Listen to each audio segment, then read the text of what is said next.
I wasn't ready. You thought you were going to I- get me on that one. Yeah, kind of did get you on that one.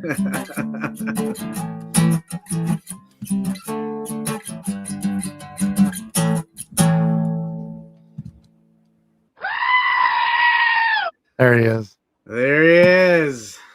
Yo, yo, yo, YouTube. Welcome to the live show Wednesday every week, 8 Central Standard Time with myself, Charlie of JC3 Cards and Collectibles, and several varieties of different goats. Several varieties. Lots of kids. Yeah, the screaming goats. Well, thanks everybody for joining us. If you're joining live, awesome. Please participate in the chat. This show is all about you, the audience members, and what you want to talk about. And then consequently, I talk about for like 15, 20 minutes after. Yeah, a lot going on right now, sports wise. So I thought we'd just kind of touch base a little bit on that. But before any of that happens, I have to tell you about my horseradish pickles I had this evening with my Euros. Okay. Oh my God, they're life changing. So they're kind of like a sweet pickle, which is normally not my jam. But then you add the horseradish with it. Très magnifique. Chef's kiss. So highly suggest if you're into horseradish type things. I am. I like a little Dixie coleslaw, which is heavy on the horseradish. Yes, that's true. That is true. So sports wise, we have the Olympics just finished. Pretty successful Olympics. Yeah. It's funny. I like kind of during the Olympics, I saw people posting like, "Oh, it doesn't seem like the U.S. has won very many medals," and this was like the most medals we've won in a Winter Olympics ever. They were like third in the medal count or something like that, I think. Yeah, but still, it was the most the U.S. had ever won. Yeah, from what I understand, and we won some medals in some areas we didn't think we'd win in, and lost in some areas where you thought you'd win in. Right. And that's just kind of how sports goes, right?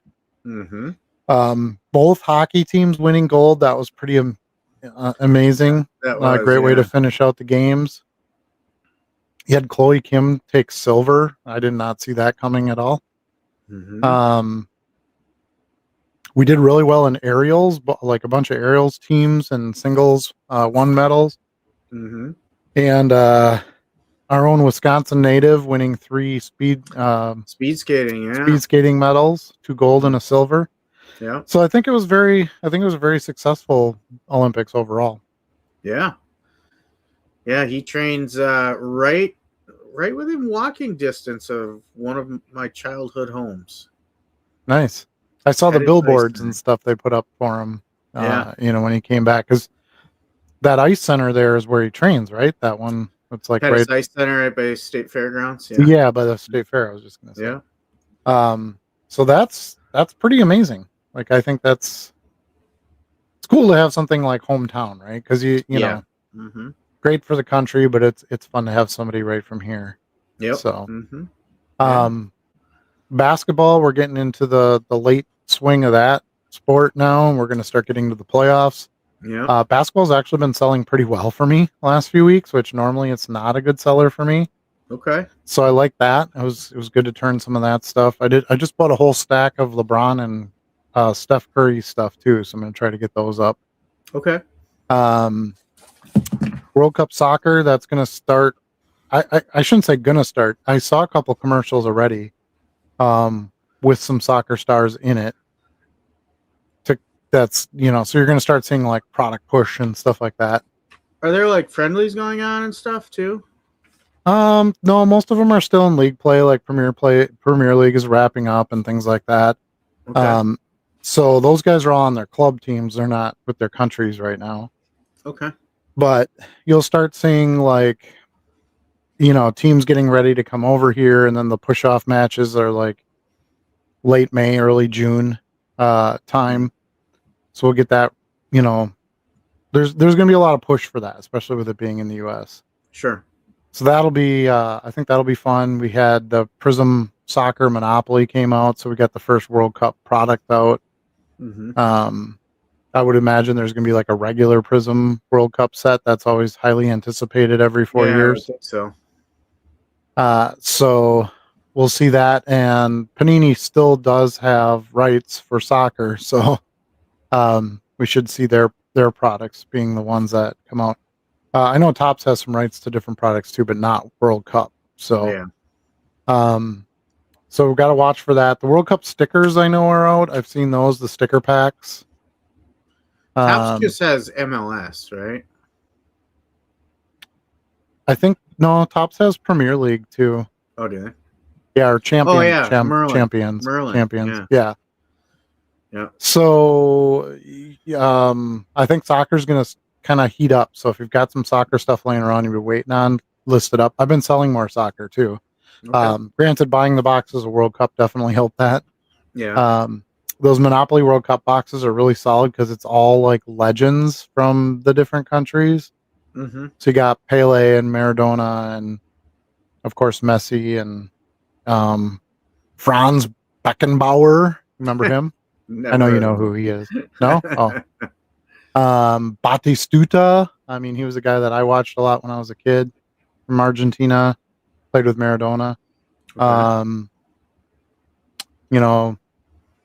Kaká, Ronaldo, the original Ronaldo, not this Cristiano imposter guy. All right. So yeah, so it's a fun product. Lots of U.S. Athletes, U.S. team players on there. Legends and current women soccer players in there. Women U.S. So that's pretty fun. You get like Abby Wambach and Mia Hamm. You haven't seen Mia Hamm cards in forever. Was that Legends blaster? They're kind of like blasters. They're in a tin though, aren't they? With like a lion on the cover.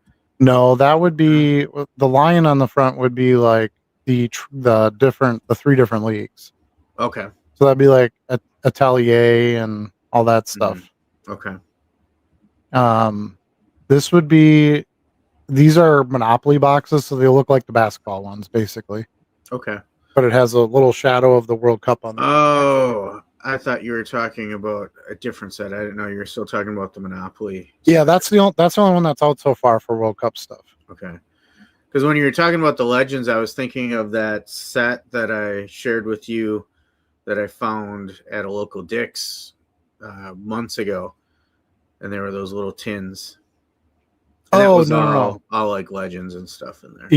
Yeah. I know what you're talking about. Yeah, those are cool too, though. I mean, that's probably a good buy. Anything where you're gonna have like legends in a sport is probably, for what we sell, is awesome because I pulled a big Messi hit out of there, like a $200 card out of one of the boxes. A Green Wave tokens Messi is what they call it because it's got all the little game tokens on the border, and so it's just nice that when you do get a hit, it's probably going to be on a good player. Yeah, so there's that kind of advantage as well. But anyway, that's kind of leading that charge of those products coming out. We've got baseball. Spring training is underway. Cubs won yesterday. I just thought I'd mention that. Brewers won today. I don't know if you saw that. Double digits. Of course I didn't.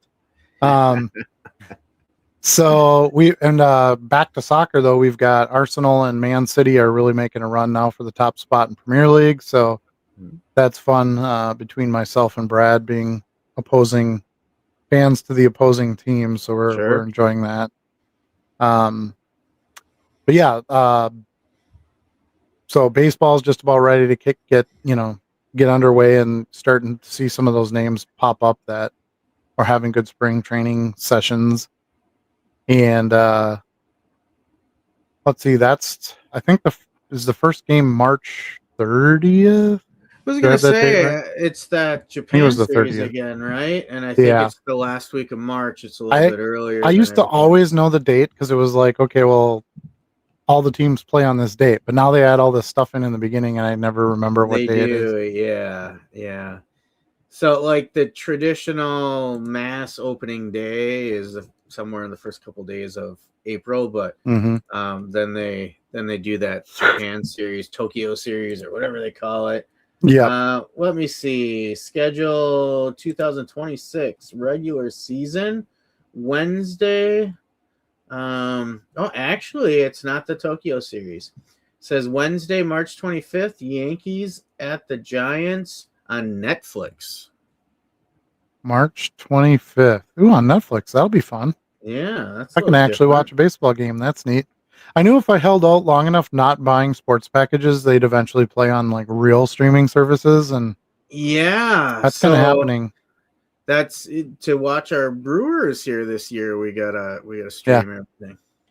Yeah, because last couple of years I really held out on football, and I don't watch a ton anyway, so it's not a great buy-in for me to buy a season package anyway. But then Amazon Prime got a Thursday night game, and like, so you're seeing more of the streaming services. They've got enough money and power now; they can buy into some of these. I see Peacock on the schedule. Yeah, Peacock.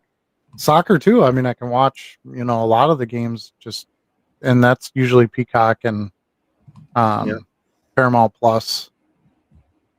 Get some of that. So yeah, it'll be fun. I think it's looking forward to this season. It seems like it'll be a good one. It's going to be kind of tough with that lockout looming. Which I guess is sort of inevitable from what everybody's saying. I'm like, well, that's kind of weird. Why would you're not even going to try to fix it? But I guess, I don't know. Business is so stupid these days. It's kind of weird, right? Yeah, like, we'll just lock out and everybody will have, no games to play. I don't know. I don't get the motivation behind that. It's not good for the sport, no matter what. But yeah, try to get in what we can this season and take advantage of it. Yeah.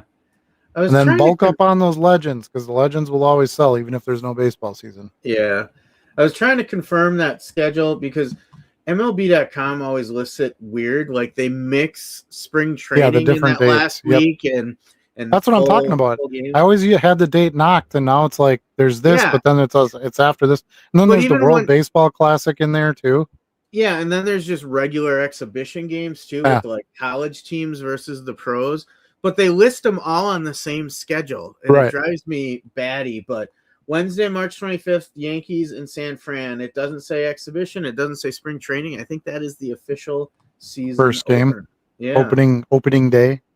Yeah. If you will. Yeah. And then the next day are all the other teams. Yankees and Giants. That's an interesting choice. It is. Well, I mean, Yankees I get. Right. But Giants are... It's out of division, and it's strange. Yeah. They're not a super good team yet. They've got some youth that's developing. But, yeah, kind of interesting. I gotta show this chat. We are not doing 4 hours tonight.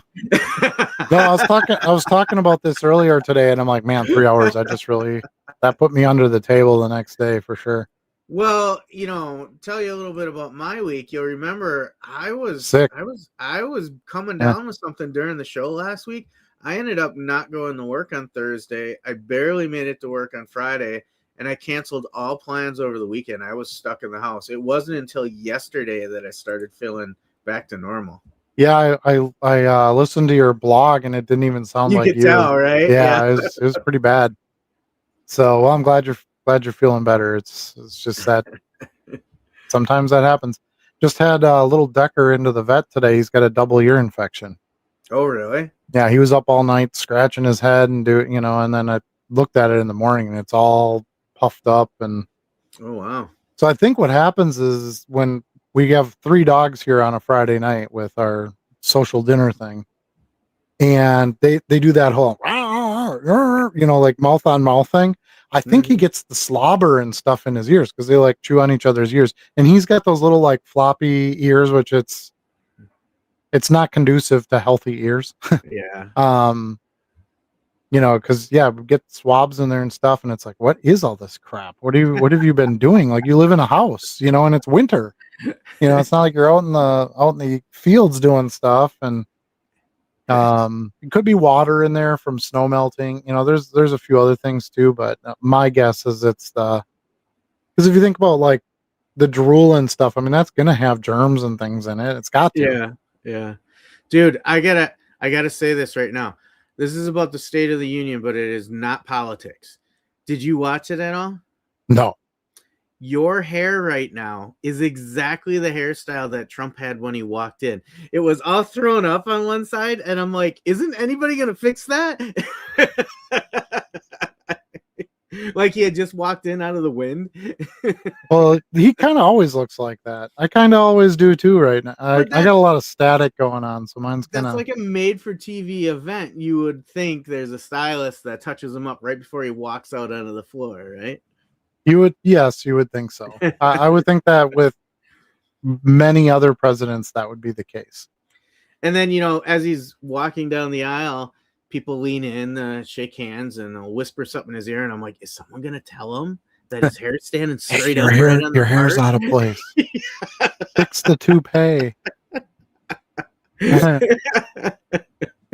Yeah, it caught my attention because it was catching the light and it was straight up here when you turned your head that way. And I was like, it's exactly what happened to Trump last night. Right on. Then he has awesome hair. That's all I can say. There you go. Rumors are that your hair might not be there much longer. You might be shaving that off soon. Really? Yeah. Oh, me, you mean? Yeah. Oh, yeah. Yeah, that's solidarity for a child in our life that has cancer, that's losing her hair. Okay. So I told her I would shave my head as well. So I don't know. We don't have solid plans on that, but if that's the case, I would do that. I used to shave my head every year for St. Baldrick's. Oh, did you? Yeah, for charity. So it's only hair, it grows back. My head's too lumpy. I couldn't do that. You totally could. No one cares. No one cares what anyone's hair looks like, except for you with Trump, I guess. I don't know. Well, it wasn't just like a little out of place. It was standing straight up at the part, and his hair's kind of long because he combs it over, right? Yeah.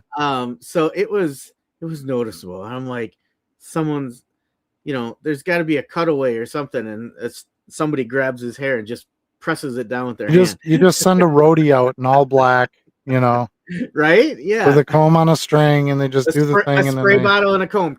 Right. Right, like a NASCAR pit stop, right? Yeah. I didn't make it through that whole thing either. The longest one on record. So I don't. Yeah, I didn't have any interest in that. There's enough politics all day long as it is. So yeah. All right. So back to sports.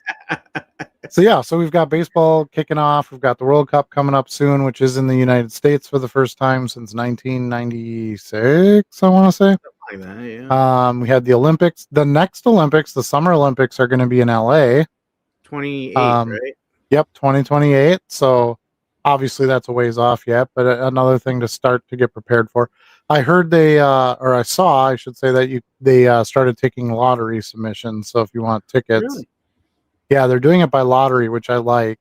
I mean, you still have to pay for them, but yeah. But you put your name in, I think, for certain events or certain days or something like that, and then if you get picked, you get the tickets. So yeah. So I saw that was already being set up and running. Mm-hmm. What else was I going to talk? Oh, hockey. We're getting into the hot part of hockey. Hockey is super popular right now with, what happened with the Olympics and such. U.S. men have not won the gold since 1980, since the Miracle on Ice. Mm-hmm. And the women have won a few, but they did not win gold in the last Olympics, and they did in this one. So right. Pretty cool. Congratulations to all the athletes and the teams and stuff. And sold a lot of Olympics cards. I have a lot of those Olympics like Impel cards from the 90s where it has like 20 different Miracle on Ice cards. Man, those just went flying out of the store. Yeah. So I had good. already sold most of those in the past, but those cards were sitting for a while until the Winter Olympics came around, and then I started selling a few again. Yeah, I sold quite a few Sports Illustrated for Kids Olympics too. Not all winter either. I sold a bunch of different sports, some swimming and those always do pretty well, but it was just nice to get a bump, on that. I love those cards, and you're right. On the in between years, they're gonna sit. There isn't any attention on it, but yeah, I just happen to have. I think it's. So I'm not a big hockey person. I probably get this guy's name wrong, but is it Jack Hatcher was kind of the star of the Olympic team this year? Oh, Jack Hughes. Jack Hughes, yeah. So Yeah. I just happened to have, I believe I had his SI for Kids card that Yep. sold the other day, and Yeah. I wouldn't. If someone had asked me if I had any of his cards, I wouldn't have even known. You know? Yeah, I sold a couple of them too. It was there. I mean, in a way, it's a rookie card. It's the same year that he came into the league. 2024. Yeah, I sold a couple of those too, and for good money. I had them listed at $7.99. I was like, "Ooh, I was ambitious on that price." You were. I saw the folks got a deal at $1.99. Oh yeah, big time deal. Yeah, I sold one at $7.99, and then I got an offer at like $6, and I pushed back at $7, and I sold that one too. But like you talk about a lot of times, we have so many listings, we don't typically go back and adjust prices all the time. So I didn't raise it up because he was tearing it up in the Olympics, right? Like, yeah, I didn't either. I was with you. I was like, oh hey, a Jack Hughes card sold. I didn't even know I had Jack Hughes because I don't typically carry hockey. Yeah. And I mean, I listed that 2 years ago. I most likely lowered the price over time as it would come up in my older SKUs, and I'm relisting and selling similar, because I will adjust prices like that. So I probably started it at $3.99 or $4.99, and it eventually came down. But yeah, that's okay. I'm okay with that. But that's the beauty of Sports Illustrated for Kids. You get all that fringy stuff, you know, different sports. I sold a bunch of like the Olympics Sports Illustrated for Kids, the longer cards too, which I had been stuck with for a while. Those when it was like 6 on a page or whatever, and they were the longer ones. Yeah. So I'm always happy when that stuff leaves. Anything that's tiny or large, I want out of my store. Yeah, I was just gonna say, I'm glad I wasn't selling at that time. Yeah, because I don't have any of those. But I get annoyed with the Bowmans, the old oversized Bowmans, and a lot of that stuff, because they're not quite oversized, but they're a little too big for the standard supplies, and it's always this, kind of clap something together to ship them out. Yeah, I just take 2 card savers and put them together and put the card in the middle, and it's really not that big a deal. Because I saw a lot of the, and I'm thankful to you because you got me tall sleeves, because I use those for like the Star Wars wide vision and stuff. But they're not always wide enough for some of those cards. They are kind of thin. I never understood that. I'm like, why wouldn't they make them a little wider? Yeah. The Star Wars wide vision fits in there perfectly, but just barely. So nice. Yeah.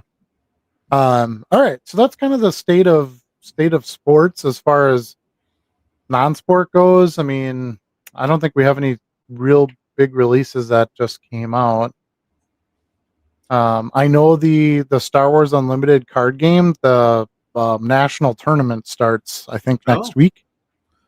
And that's kind of a big deal. I think this is the first year they're doing a world title, if you will. So that might help move some of the Star Wars stuff. I found a big box of Young Jedi TCG stuff. Okay. That I got for free when I was digging through doing the Whatnot Live, looking for stuff that people are asking for. Found a whole row of Pokemon and a whole row of Star Wars Unlimited. Okay. Not Star Wars Unlimited, Young Jedi. And that's kind of nice because you get a lot of Padme Amidala cards in there, and that's like easy money. Okay. But yeah, so I think that's probably the biggest thing. During the Super Bowl, the new trailer for the next Star Wars movie came out. Yeah. Mandalorian and Grogu. So a little bit of renewed interest in Star Wars that way, or at least the Mandalorian. I've sold some more cards from those types of TV series or movie series, if you will. I'm sure just due to some new promotion and some new dealers out there with Star Wars kind of being back on the forefront of the mind. Yeah, I've got a bunch of Star Wars Unlimited I didn't list yet. I should probably get that out. I think when first grabbed it, I did, some of the foils and stuff I got out there right away. I moved them, but I've got a lot of the base. They suck because I scan them and they never come up.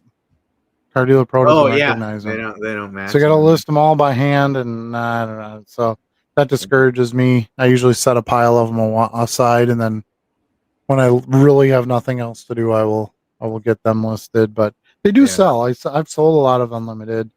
Heck, those remember the Leia poker sets I bought? I showed you. I sold a ton of those cards. It's crazy. Oh, really? Yeah, like the Her and Jabba card. That's $8. I sold all 4 copies already. Oh, really? Yeah. So that was a great buy. I'd love to get a few more packs of those. So I'm gonna keep my eyes open for some more licensed poker decks. That's a fun angle to play. Yeah, I saw a dealer online that sells the manufacturer, I believe, because I saw those Deadpool cards too, with the bullet hole in it and stuff. Yeah, yeah. The maker is Aquarius. Mm-hmm. Barnes and Noble carries some of them. And I haven't really seen them in stores ever, but I did. Yeah, Barnes and Noble is like the only place that I've seen them. Okay. But Dan's with us tonight. He says, "What's up, fellas? Ready for another week of cardboard fun?" Gosh, I hope so. And he's here. Yeah, poof. What you looking for? Looking for this button on the screen. There we go. So, did you were talking about Stadium Club last week? Okay. Yeah. Mm-hmm. Did you buy any? No. I got Series 1. That'll be all I buy for much of the year.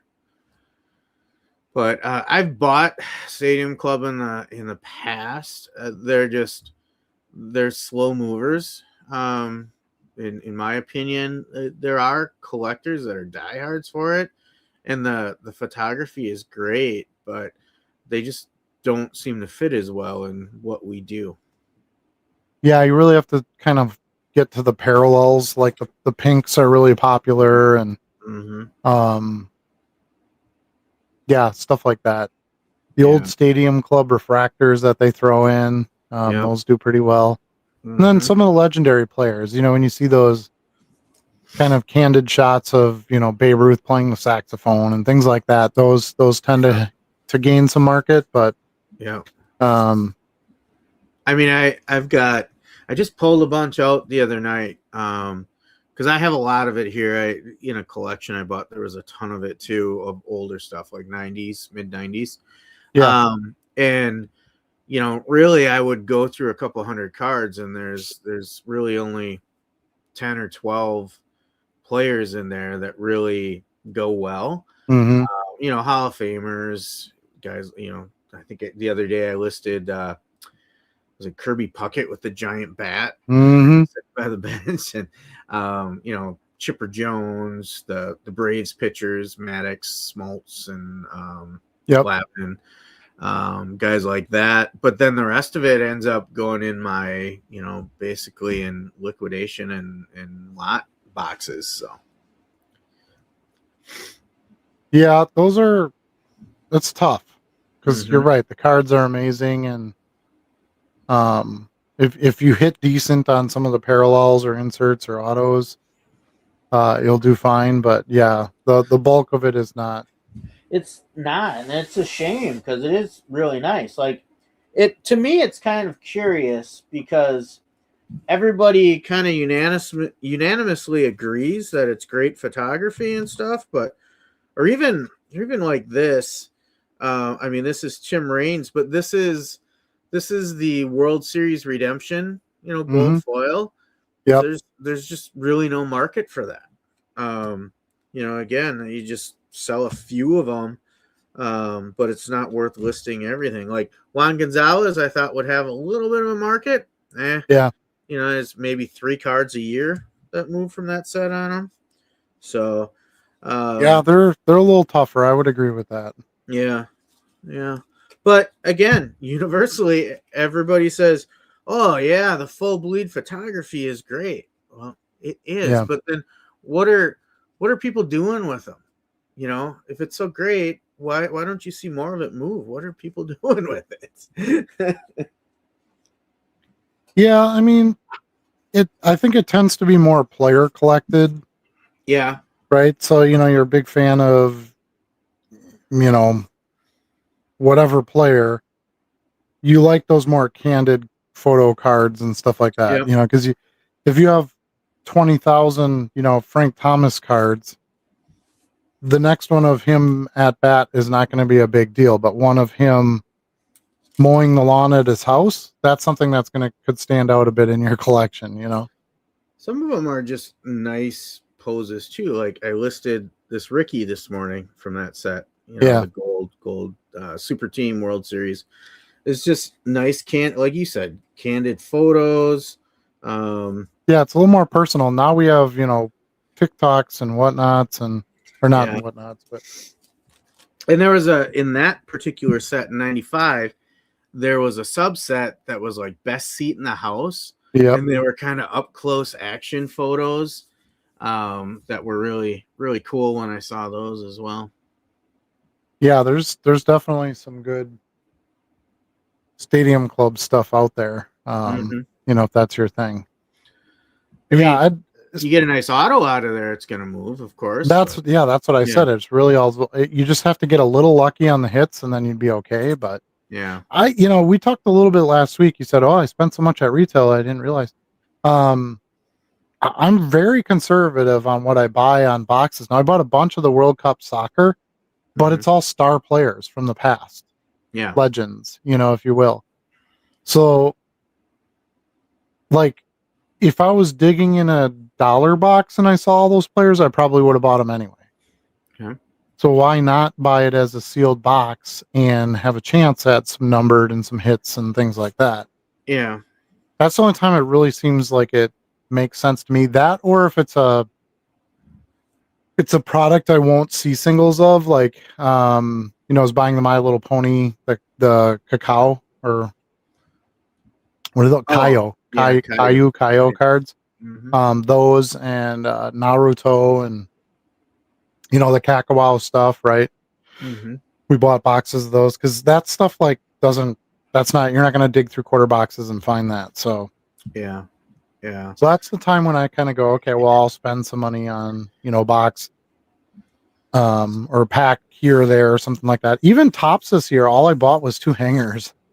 And I pulled an auto out of the first one. I'm like, well, I'm done. This is more money than I made on $400 worth of boxes last year. So yeah, and that's kind of where I've gravitated to. Is I'm getting more selective to, like, Top Series 1 I buy because it's the flagship. Like, yeah, that is the rookies to grab, that and Topps Chrome, right? Well, what's interesting with the hangers is you get like 4 inserts, 2 the Diamantes or whatever parallels.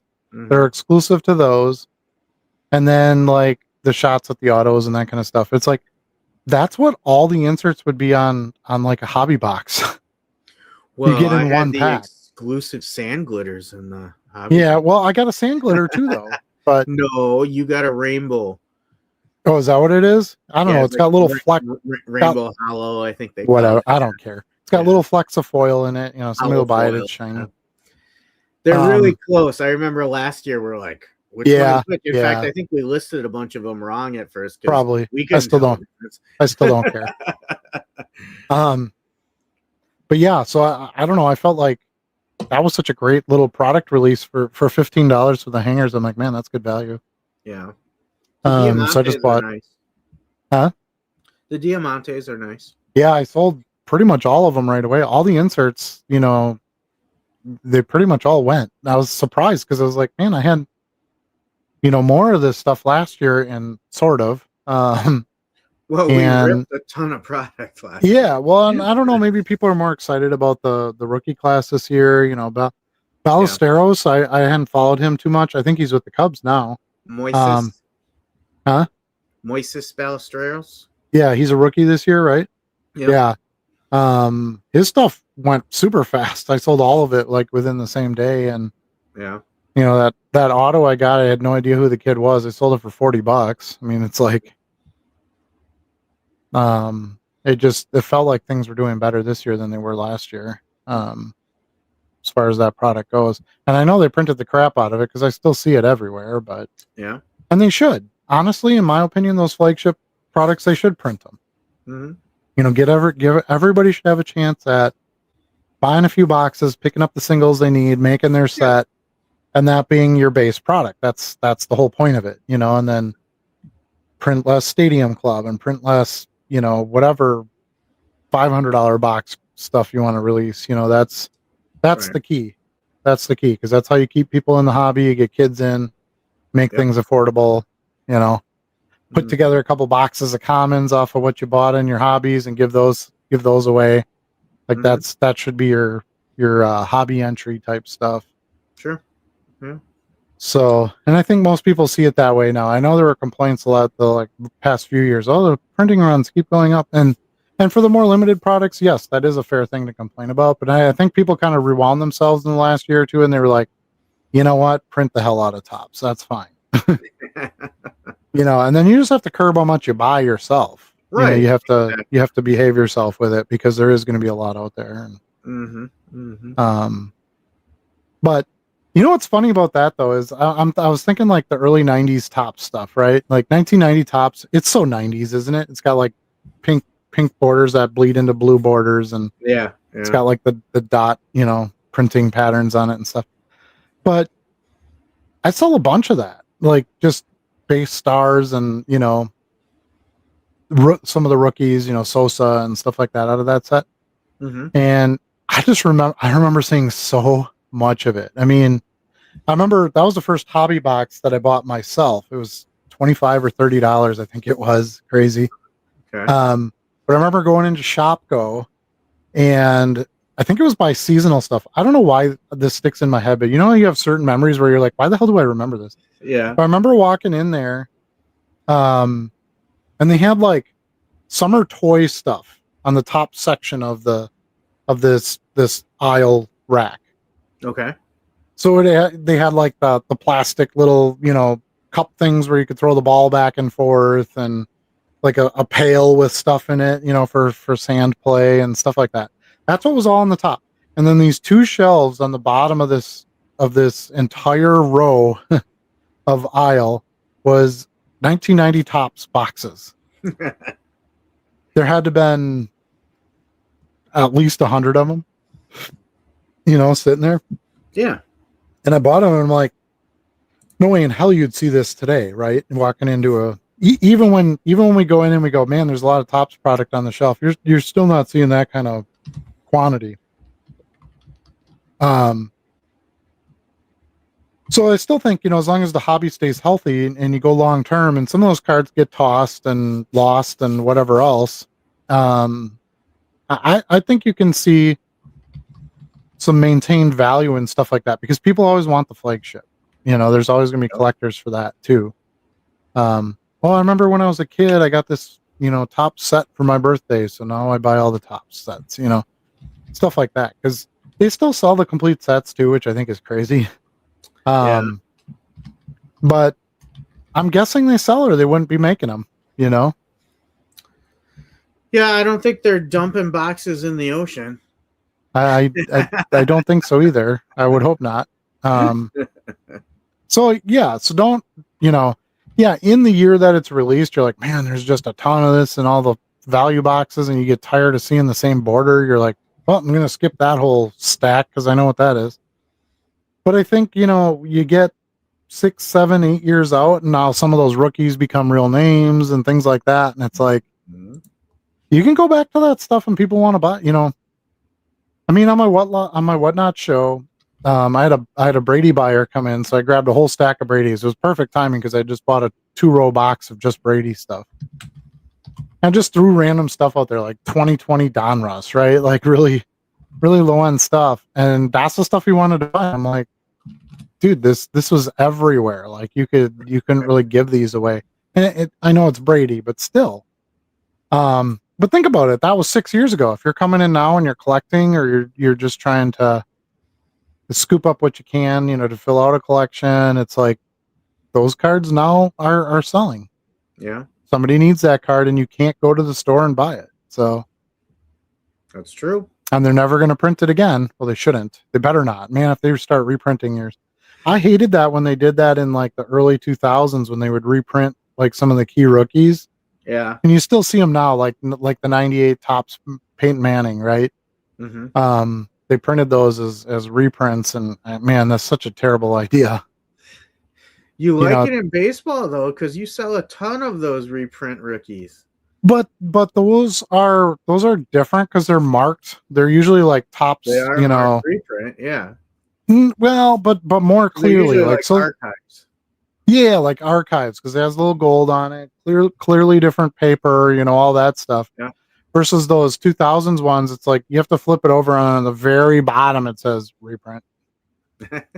You know, and I know what they were trying to do. They were trying to, you know, make it, you know, the bigger rookies accessible in a future product, and I don't think it really diminishes the value of the original cards. But and I will buy them because they will resell. Mm-hmm.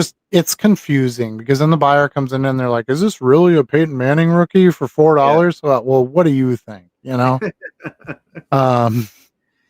So yeah, while I like those cards, I also hate those cards. It's kind of like minis and oversized cards. Yeah. I love and hate both of those. Yeah. Fair. So what's new in your world of card selling? Anything happening this past week? You know, with the baseball season heating up, I was telling you pre-show that the old Leaf Awesome All-Stars were heating up, and I've been selling more and more of those, which is nice because I've got a lot of them. And they seem to go in batches, so I was actually just putting a few back out there to refill for some that sold the last couple of days. And then I hit the algorithm on Randall Cobb of all people and sold a couple quantity copies that I had of his, you know, just a base card. I'm like, why is this Randall Cobb card going all of a sudden? Yep. Yeah. It's funny when that happens. I a 2008 Upper Deck Favre card, just a base card, very common. Mm-hmm. I sold 3 of them yesterday to 3 different buyers. Really? Like, why are there 3 people buying this card right now? Right. From me, but quantity listings are still a decent play. You just need that one sale. You got to get a sale for it to really kick into effect. Kick things off. Yeah. And it's nice. So CDP, I guess we can talk about CDP a little bit too. Yeah. They're trying to finally, you know, get the quantity listings going right. Sounds like they're working on some things with it right now that has affected some other things. It hasn't been a real great listing day with CDP. But kind of exciting if they can get the quantity listing working right to be able to go back to doing some quantity, but doing it through Card Dealer Pro. Yeah, I agree. That's one of the things that was frustrating. I was just taking each card individually and scanning it. So I might have 5 copies and it takes up 5 listings and it's pretty annoying. So yeah, that'll be nice because you can just set your quantity aside, just scan the one and then just put 5 in it or whatever, and still add the same SKU. So I like that. That will definitely be nice. It'll be a good advantage. Yeah. I don't know how it is listing quantity on Whatnot and Collects. I haven't really done it. So yeah. I don't recall if they have a field or not. I actually have Whatnot up. Let me look at one. I mean, I would assume they do. I just don't know how it, how well it. There is a quantity field. The question is, can you do anything with it? Quantity 1. Yeah. So Whatnot, you can definitely adjust it. So that means you should be able to send it from CDP with multiple quantities. Now Collects, all bets are off with Collects. You never know what you're going to find on there. That's a pretty amateur product. So let me look at my collection. Let's look at this Mariano Rivera. For sale 1, on hand 1. You can edit quantity there, so you should be able to do multiple quantities on there as well. Yeah, because I believe they don't call it quantity. I believe they call it on hand. Yeah, Is what the field in CDP is going to be. right. And anything on hand should go in there for sale. It's interesting though, because if you go into, I don't know if you'll be able to see this, but if you go into edit it, it says edit quantity. Right. They had to give it a fancy name up front, but right. you know, we all know what it is. Oh, hey, look at that. Speaking of your World Cup soccer, I just sold one of those little stickers. Nice. Yeah, soccer's really gonna heat up over the next month or two. So looking forward to that. Yeah. Along the lines of your Ratfink baseball cards there, I bought some of the, have you ever heard of these Cardtoons? No. I may have seen like one of those in a box once, but I'm not really familiar with the set. This one is Dr. OK. It's supposed to be like Doc Gooden, right? Okay. Here's Luz Pinella for Lou Pinella. Okay. Right. Let's see. I'll grab a bigger name here. Will Clark. Yeah. For Will Clark. I get it. Daryl Raspberry for Strawberry. Sure. Yeah. This one I like. Budge Rodriguez. And it's Pudge, and it's the guy sliding in trying to push him off the plate, which is illegal now in baseball anyway. Yeah, those are fun. Scary Sheffield, and he's got the Slimer on there. Nice. Mike Pizzazz for Mike Piazza. Yeah. So what got me thinking about these and why I wanted to buy some of these, I have some bigger names too. They're in another stack. These were like the cheap ones, but so there's like Michael Jordan and stuff like that. Rap Winfielder, supposed to be like Dave Winfield, I think. Yep. He's a rapper. What got me thinking about these is that huge Otani sale where it's him as the magician, you know, that 1-of-1 card. Yep. That just sold. And just all the attention on the anime cards selling well and stuff like that. I thought that's the good. This is the right time to put some of that other stuff out there like that. Sure. Get some eyes on it. Dan's got a call back to your Star Wars collectible card games. He says he played in tourneys when he was in his teens. Nice. Yeah. Of the Star Wars CCG. Yeah, he must be referring to the Young Jedi stuff, right? Like I just found the box of. So what's the difference between TCG and CCG? Well, TCG is a tradable card game, and CCG is a collectible card game. Oh, so one you can trade, the other one you can only collect. I don't know.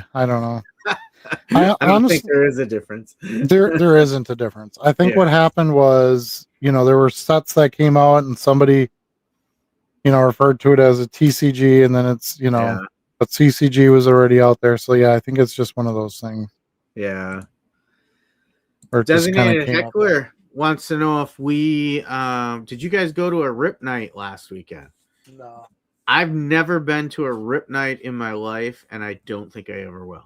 No, I don't have any interest in that. I think it's great for kids and stuff and people who want to trade and things, but yeah, I don't do any of that.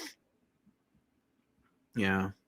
So I'm sure they're fun. I'm glad they do them and people love them, but the question, DH, is did you? Right. What was your Saturday night like? About it. My Saturday night was on the couch with Vicks, Dayquil, NyQuil, and water.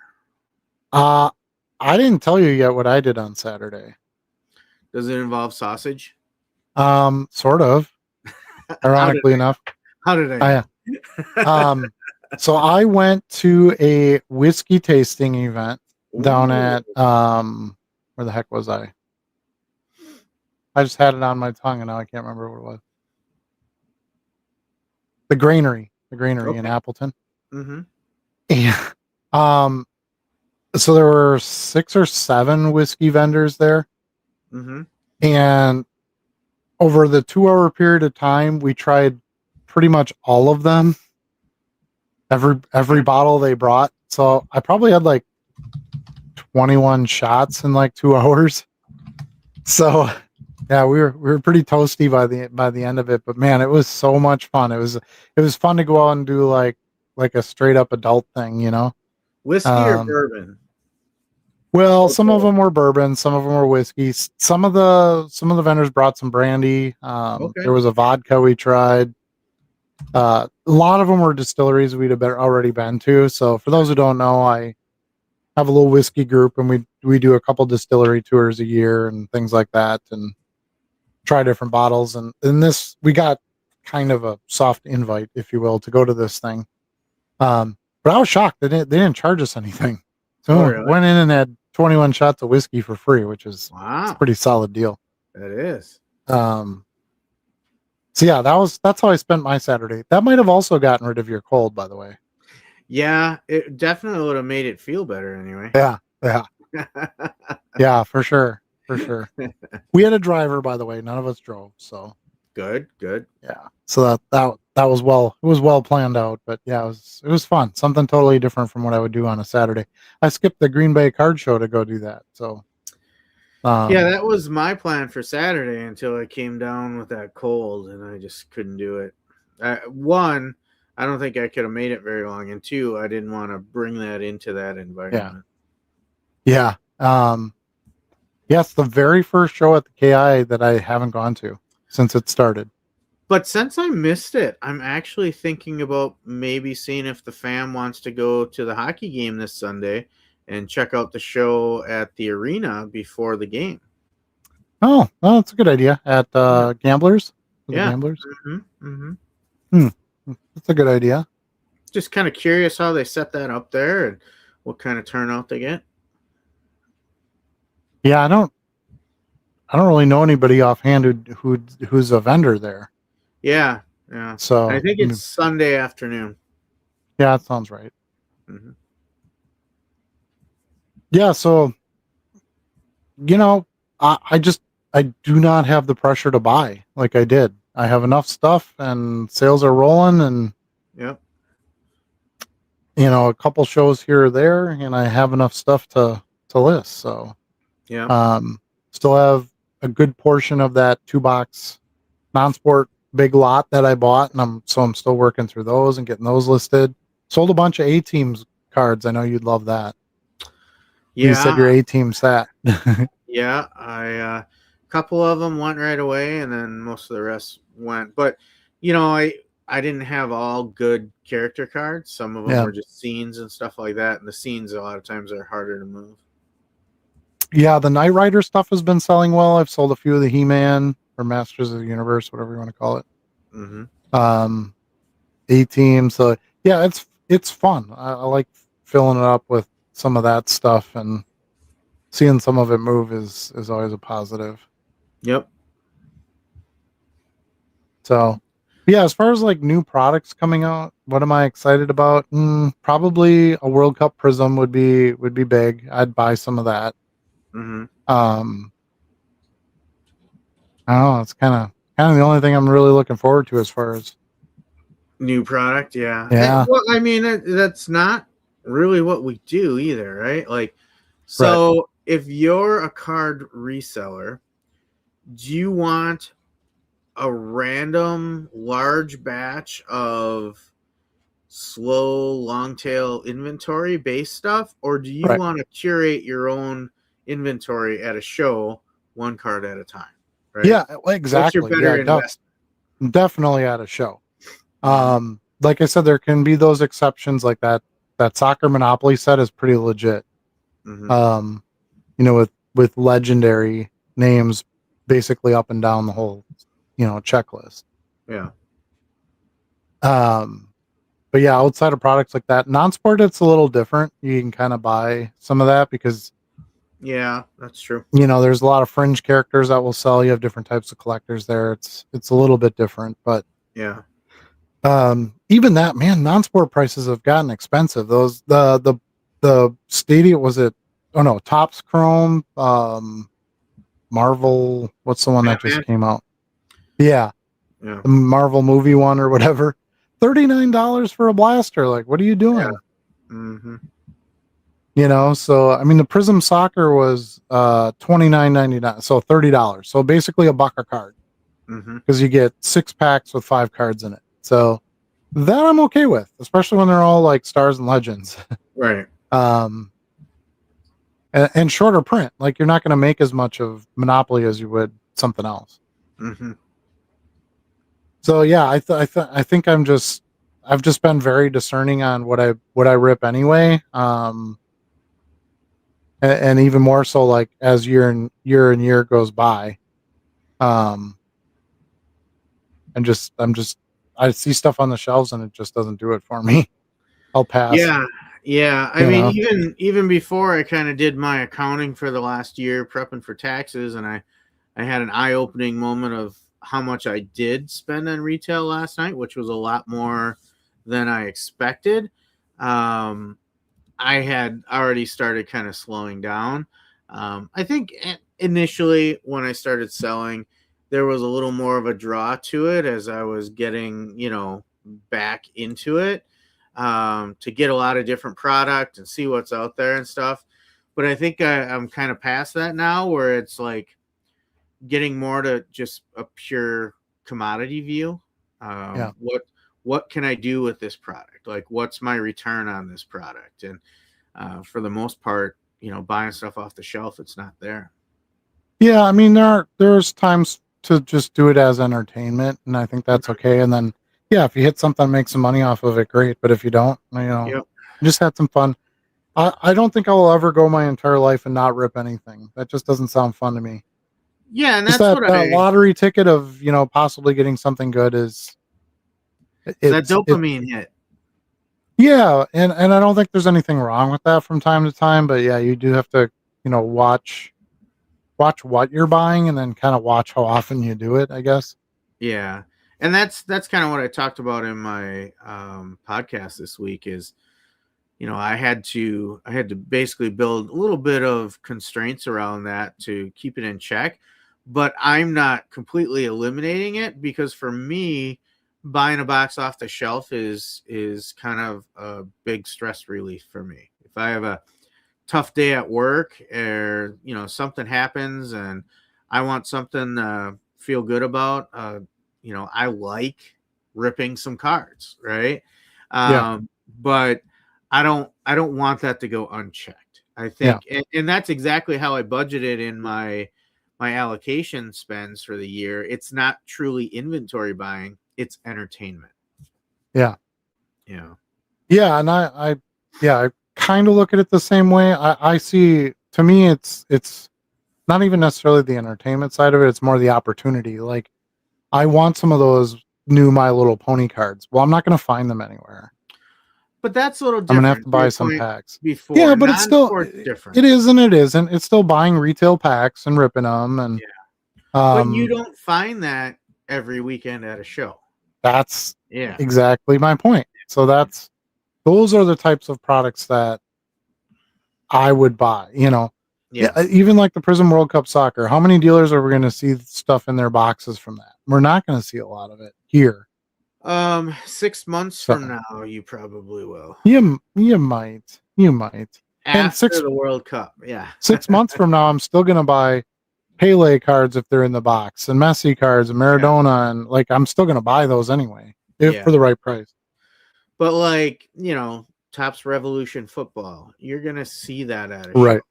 Right. You're going to see Topps Archives baseball at a show, so you really don't need to think about buying that off the shelf unless you're looking for that dopamine hit for a big hit, or maybe you rip for content. There are uses for it, don't get me wrong. But for what we do, low end flipping, it's not the best play usually. Yeah, the biggest thing I would avoid is like going after the boxes and packs that have the chase case hits. Yeah. So don't buy Donruss, don't buy Optic, don't buy Absolute. Those are the ones where, oh, I could get it downtown. Well, you're not going to. And then you have a bunch of cards. Like even a lot of the parallels out of those sets don't sell. Yeah. Yeah, So- there you go. So Buy the Dan's one with the advice is downtown. probably not Exactly. the best. Those are specifically the boxes I completely avoid. and those are designed to be a retail trap, right? Right. Like the whole reason for that downtown is to get you to buy 30 boxes of it thinking you're Right. going to get one. Yeah, so I never buy Donruss. Every year I buy a couple of fat packs of Elite because I love that set. It's been around a long time, and it has great resale. I resell They even the do base pretty good, cards. yeah. Yeah, the base cards resell well. The Spellbound Yep. does well. Yep. The inserts are always pretty cool. They've got like nice, Dufex foil type printing patterns and stuff to them. So there's a few like just regular sets that I will buy. I like Totally Certified. That's a favorite product of mine too. Design wise, nice and shiny. Revolution for that matter, I guess too. But yeah, anything that looks very, very basic and unappealing as a base card, Absolute, Donruss, even Optic at this point, I think is boring. Mhm. Prism, I don't buy any Prism retail. Like, I don't know. I'm not going to buy a Prism Blaster box and think I'm getting a manga out of it, Right. and then be stuck with a bunch of base cards that are overproduced and, in my opinion, aren't attractive. Now, almost all those products are Panini, by the way. Yeah. So that's part of it. I just don't really care for most of the stuff that they make.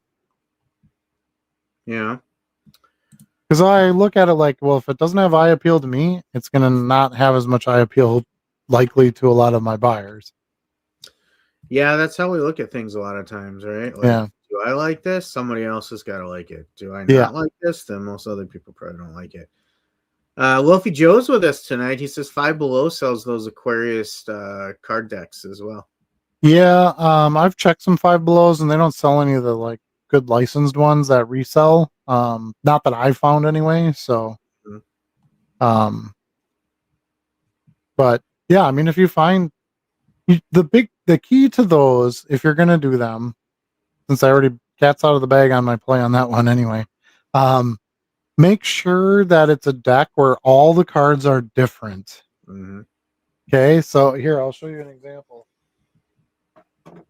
I bought a deck of these sweet Back to the Future cards, right? Looks amazing, but like every card is the same. There's only like 3 different designs. So here's the Jokers. They just say Future on them, the license plate, which is not even the license plate that was in the movie. It's Out of Time is the license plate. Yeah. But then every card is just like the car. Mm-hmm. With its headlights on, and then there's like 4 different versions of the car. Yeah.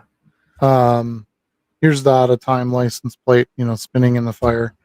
Yeah. Here's the time clock. So not terrible. It's definitely not the worst purchase I made. It's $5 or whatever, but that's probably like those Theory 11 cards. Because I grabbed some Stranger Things ones with the finale coming on and all the hype about that.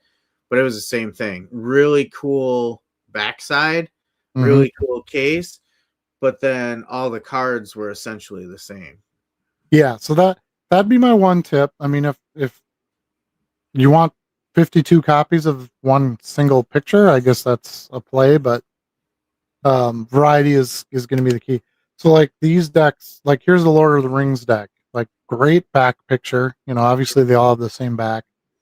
But you look at the front, really nice design. It's a different character on every single card. Mm-hmm. Like that's what you want. That's gonna help you with the sales. Yeah. So yeah. So just be cautious of that. If you're looking at decks, try to find the ones that are gonna have individual cards, pictures. Sure. Susie's throwing the G word at us, Adam. Oh no, gentlemen, that's not right. You fix that right now. you call us a something something other than gentlemen. She does say she loved your last video, Adam.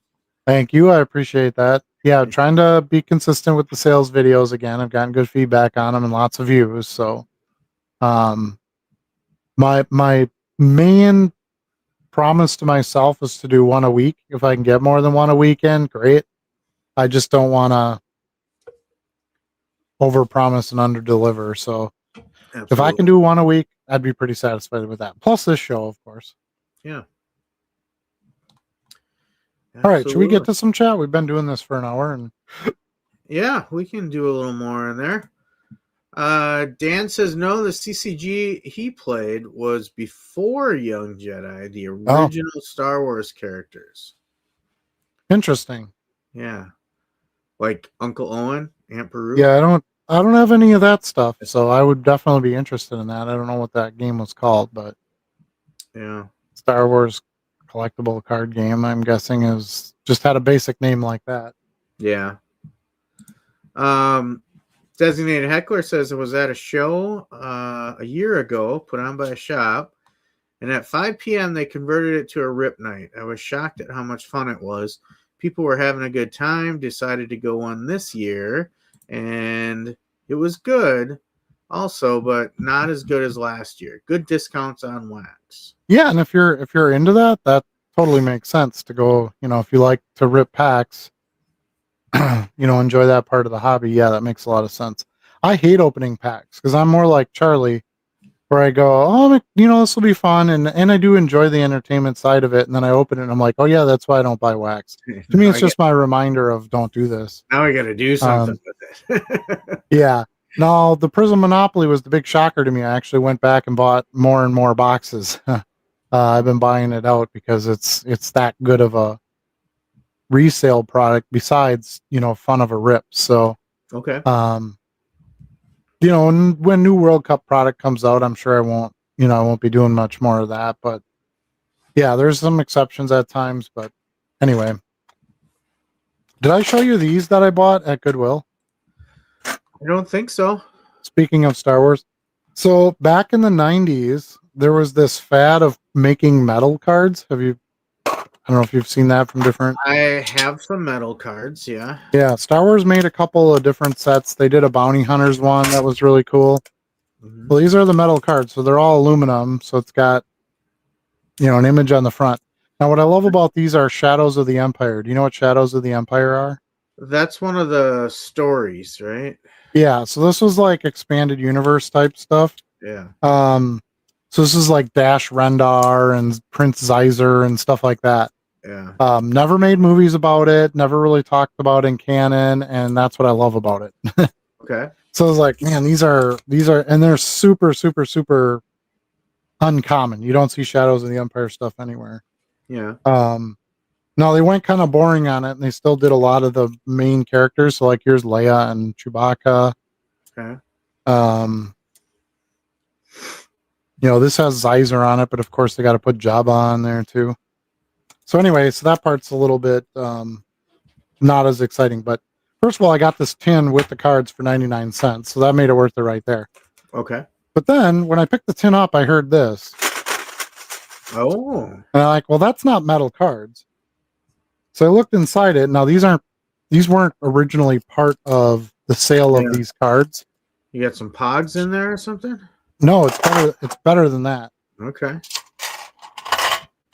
So somebody must have just put these in there because it was their metal Star Wars tin, so they put them in there. But there's all these little metal, like pewter Star Wars figurines. Oh, figurines, yeah. Yeah. So here's like a Rodian. He's got the mohawk there on the back, and see if I can find one that that's Dash Rendar, but you probably don't know what he looks like. You can see if Zeiser was in here because you probably recognize him. So they are from Expanded Universe.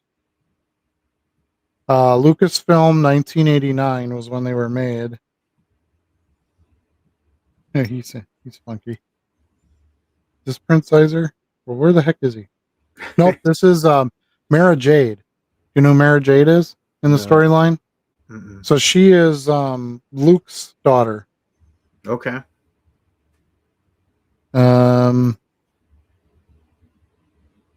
Some clown looking guy. Like I'll even have to look at some of these up because I'm like, man, these don't look that familiar. But how cool. Here's a rebel trooper. They have those like bucket shaped hats. Okay. Yeah. helmets, if you will. I don't know. It's kind of hard while I'm holding it up to the screen to see it, but yeah, there's probably a good 2, 4, 6, 8, 10. There's a dozen of them in here. All right. So I got a dozen pewter figures for free with my little Nice. metal card set. So I know a little bit off topic, but we were talking about Star Wars. It is still cards, at least. I thought I'd show them off, but Sure. stuff like this is the stuff I get excited about. I'd much rather get my junky jump from this than buying like a box of Donruss. Yeah. Feel like I have a more solid long-term enjoyment out of something like that. I might even keep the pewter figures. I still have a pretty good size Star Wars collection in my theater area, so Okay. There you go. they might look cool on display in there. But I thought that was neat. I didn't even know those existed, and then to get a whole set of them for free was pretty cool. I think I have a Star Wars Monopoly that has, like the main characters in the little pewter.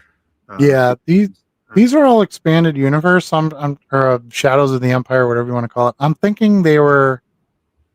I feel like I vaguely saw them one time, like several years ago, and they were like a little pewter, like you buy a little pewter figure on a card, like an action figure card. So they sound like they're for, trying to think of what the like Dungeons and Dragons. Like Warhammer. Yeah. Yeah. Yeah, maybe they're not paintable miniatures. Yeah. But yeah, I don't know. Really cool. So I'll have to check those out a little further and see it. I mean, if they're worth a bunch of money, I might just sell them and get them and move on and do something else. But yeah. But cool. if not, they might just go on display and be like, "Hey, look what I found for free in a little tin." Because I'm gonna hang on to the tin. I don't like selling stuff like that online, like an empty tin or anything. Yeah. The tin looks cool. It's Shadows of the Empire. Like I said, they didn't make much of that stuff. So that's definitely going on my shelf for display. It's the pewter that's debatable as to what I do with it. Sure. Okay. But it's kind of funny because my two lady folk, they're like, yeah, let's go to Goodwill, and and they do buy clothes and stuff. And on the way there, I'm like, well, I'm glad you guys have fun there. I said, I never find anything at Goodwill. And then, there you go. So don't give up on Goodwill. You can still find decent stuff. It was a $1.99 sticker, and then it was the half price color, for the day or the week or however, and they changed that. So I was like, man, $1 for this? Can't pass that up. Yeah, that's a great find for that. Yeah. Yeah, and I'm thinking $5 to $10 a piece on the metal cards. Okay, yeah. So how heavy are they? Like that's the metal cards I have. The shipping gets me a little bit. I mean, they're aluminum, so I would say probably 2 ounce. Okay. Yeah. They're not huge. They're not super thick or anything. They're not like those Topps Finest metal ones that they did. Yeah. Early on, they're much thinner. Okay. So think of I'm trying to think of what they would compare to in weight. Probably like a fairly thick jersey card. Okay. Yeah. So I don't know. I haven't really weighed them yet, but I would say max would be 2 ounces. So okay, that's not bad. No, and it's something cool and unique to throw in the store. That's the kind of stuff that you can bring buyers in with, and hopefully that's something they're after, and they'll pick out a few other items besides. Absolutely. I'd really like to do a Whatnot non-sport show. So if anybody else has run one or has any tips on it, let me know, because I'm super confused on how I should do it. Like I don't have a good plan in my head of what do I put together for a non-sport show, or do I need to be more focused? Does it need to be a Marvel show or a Star Wars show or something like that? I don't know. So, a while back, I probably would have said, yeah, you probably want to be focused, but think about your sports card shows. Are they really that focused? You're letting your watchers decide where you go to, right? Yeah. So have some different options available. If they're going, stick with it. If they're not, chat it up, see what they want, grab a different pile, right? Yeah, it's just that it's so vast. It's not like, oh, here's some football or here's some basketball. It's like, Yeah, but you Non-sport can can go start everywhere. with some of the big categories, some Yeah, Star Wars, yeah. some Garbage Pail Kids, even My Little Pony, right? Yeah. So, Yeah, so I you've mean, got some major categories that you can have close by to switch to. yeah. And then I think your conversation with your audience can lead to some of the more niche stuff. Yeah, I have discovered, over doing these first two shows here that letting my audience drive the car has been the best results. Yeah. It only works with a two-man show. You couldn't do it by yourself, but Yeah, that would be really um, difficult. so I wasn't super hyped on a two-man show at first, and then I was like, this is great because I don't want to operate the camera portion of it, and I can do other things. And now I've realized that there's huge value in it because I can be doing the behind the scenes, digging. You can always just go online to your inventory too and kill something in inventory and run it. That is true. But Yeah. again, like you said, if you really want to be effective at that, it's a lot easier with two people in a show, Yeah. right? Yeah, it'd be impossible to do the show and then try to work through 70,000 inventory to find something specific, but yeah, and it's it's also forcing me to go through some of these boxes that were just sitting on a shelf, and I'm like, oh crap, that's in there. I have like 3 or 4 sitting on my floor right now that I'm going to consolidate. There's probably a good 2 to 3 boxes of the Yeah. stuff sitting around that. Well, because you grab a handful out here, a stack there, and you end up with partially full boxes everywhere. And I've got a bunch I can just combine now, which will be nice, and then I can get rid of the extra boxes. Well, there you go. Yeah. I Nothing feels better than getting rid of an empty box. It does, right? Yeah. I was looking away because I was looking to provide some support to Susie's post here about the new Donruss World Cup soccer box being released this week. But I'm on Panini's website and they don't have the release dates, but they do have Road to FIFA World Cup hobby box and looks like a blaster coming out, but it just says coming soon. It doesn't say when. And that's Donruss, right? Yes. Yeah. Well, They did a road to Qatar product back when the Qatar World Cup happened 4 years ago. Yeah. So I have some of that. I mean, it's the same old boring Donruss design, lame-o base stuff, as far as the base stuff goes. Some of the inserts were pretty good. Obviously you're chasing the kabooms or the downtowns or whatever, overpriced card comes in that product. Yeah. So they have a Prism coming out soon, Yep. Prism FIFA. They have Panini Noir Road to FIFA World Cup. Ooh, yeah. That would be fun.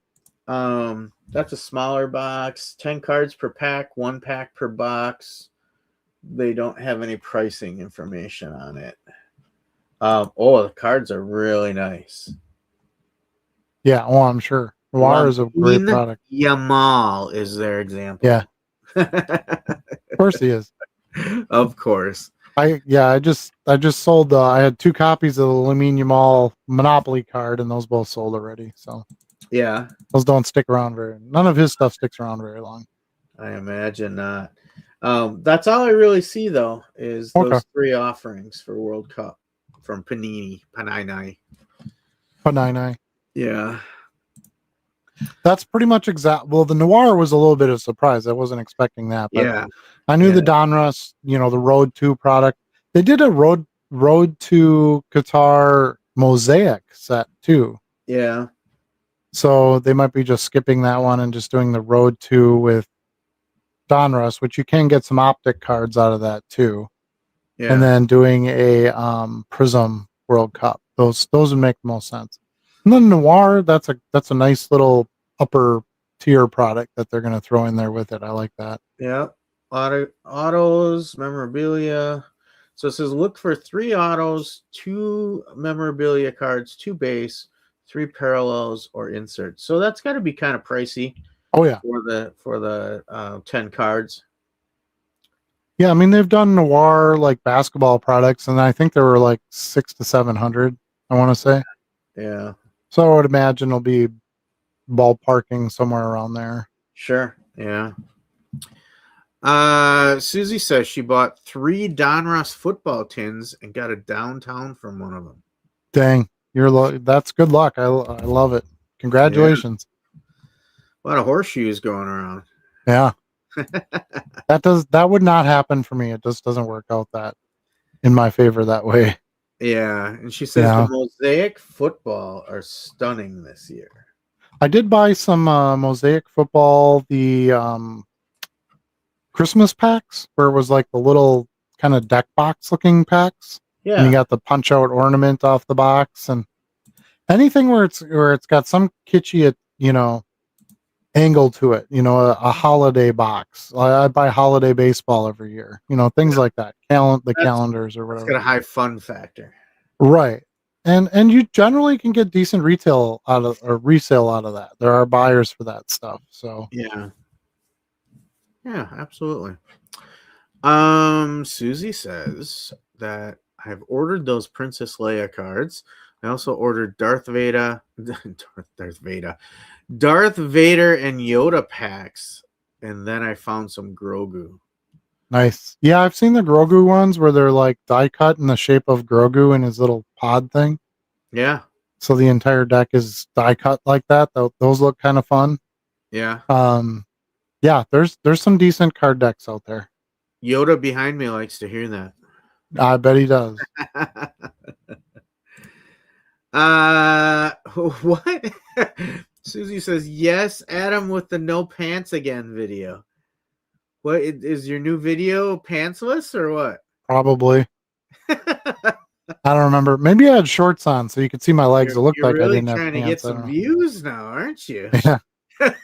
It's my YouTube OnlyFans. I don't know. My feet videos, because you'll see my feet in the video. Hey, whatever gets the views, right? Right.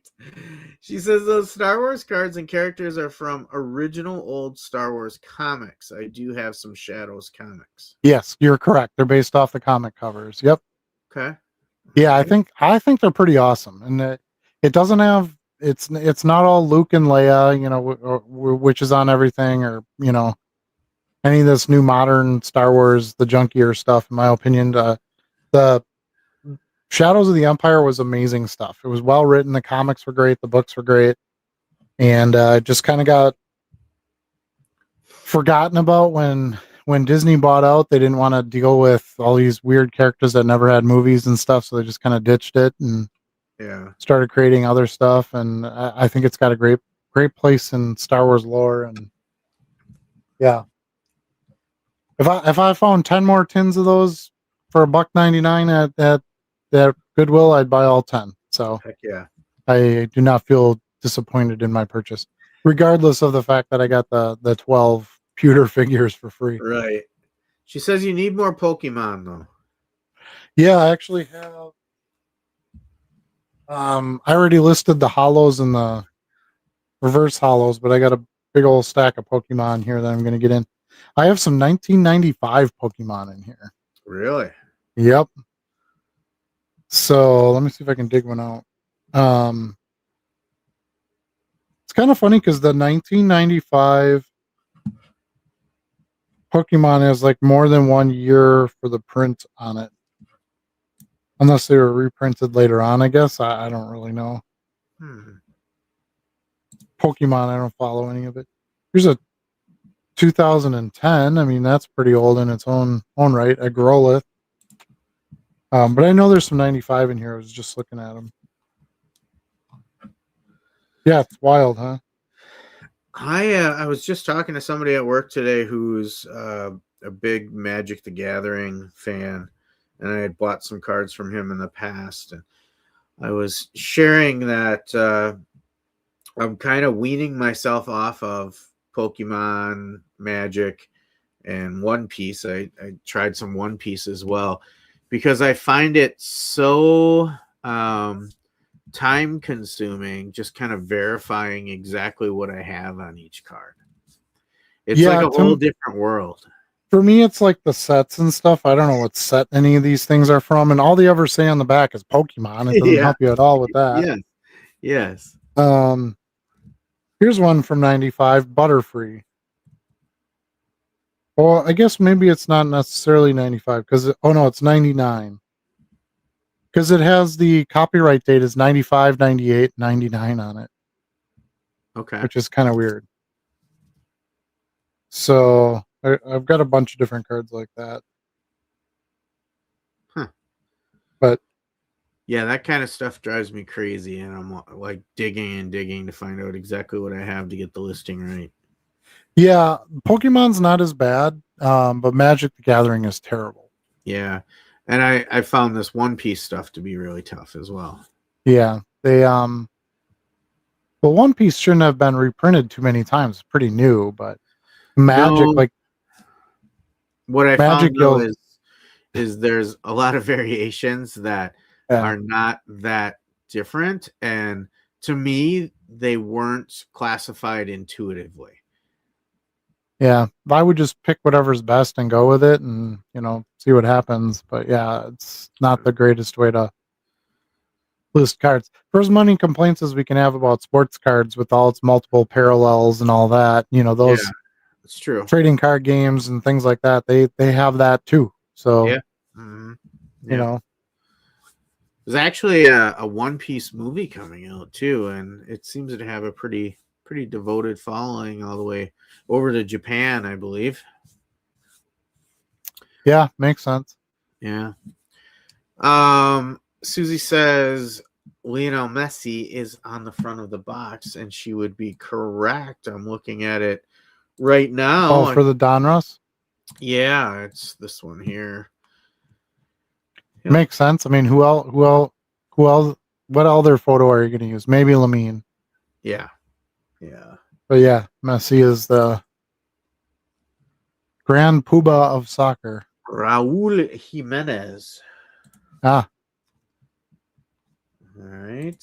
I don't know any of these guys. Yeah, Raul Jimenez, he's Mexico, I believe. Yeah. That's Brazil. I'm not sure who that is. Is that Ronaldo? Ronaldo, yeah. The original Ronaldo. Yeah, that's a nice card. Yeah. There's Messi. Yep. Cristiano Ronaldo. The other Ronaldo. That's the new Ronaldo, right? Yeah. And then there's Ronaldinho. Yeah, nice. Ronaldinho. Yeah, he's the man.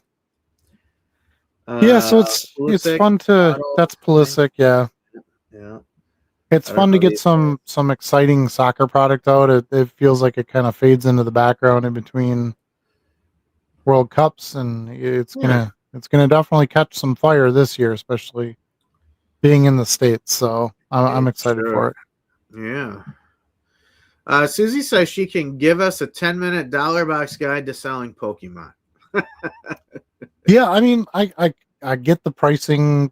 I know what I want to do with it. The problem is I never know what set it's from. So, like I said, Pokemon isn't so bad because even if they reprint a character, it's generally a different photo and stuff. Like, it kind of makes sense. You just have to match up the photo with what set it is in the deep scan drop-down box. But Magic, man, I struggle with that one. I'm like, I don't know. It kind of looks like that card, so I'm going with it because it's like 15 copies of the exact same looking card, and then it's like it looks the same. Yeah, like this one's from the Prisoner set. This one's from the Lord and Fly set. This was from I'm like, I don't know what any of these stupid sets are. So, yeah, Magic.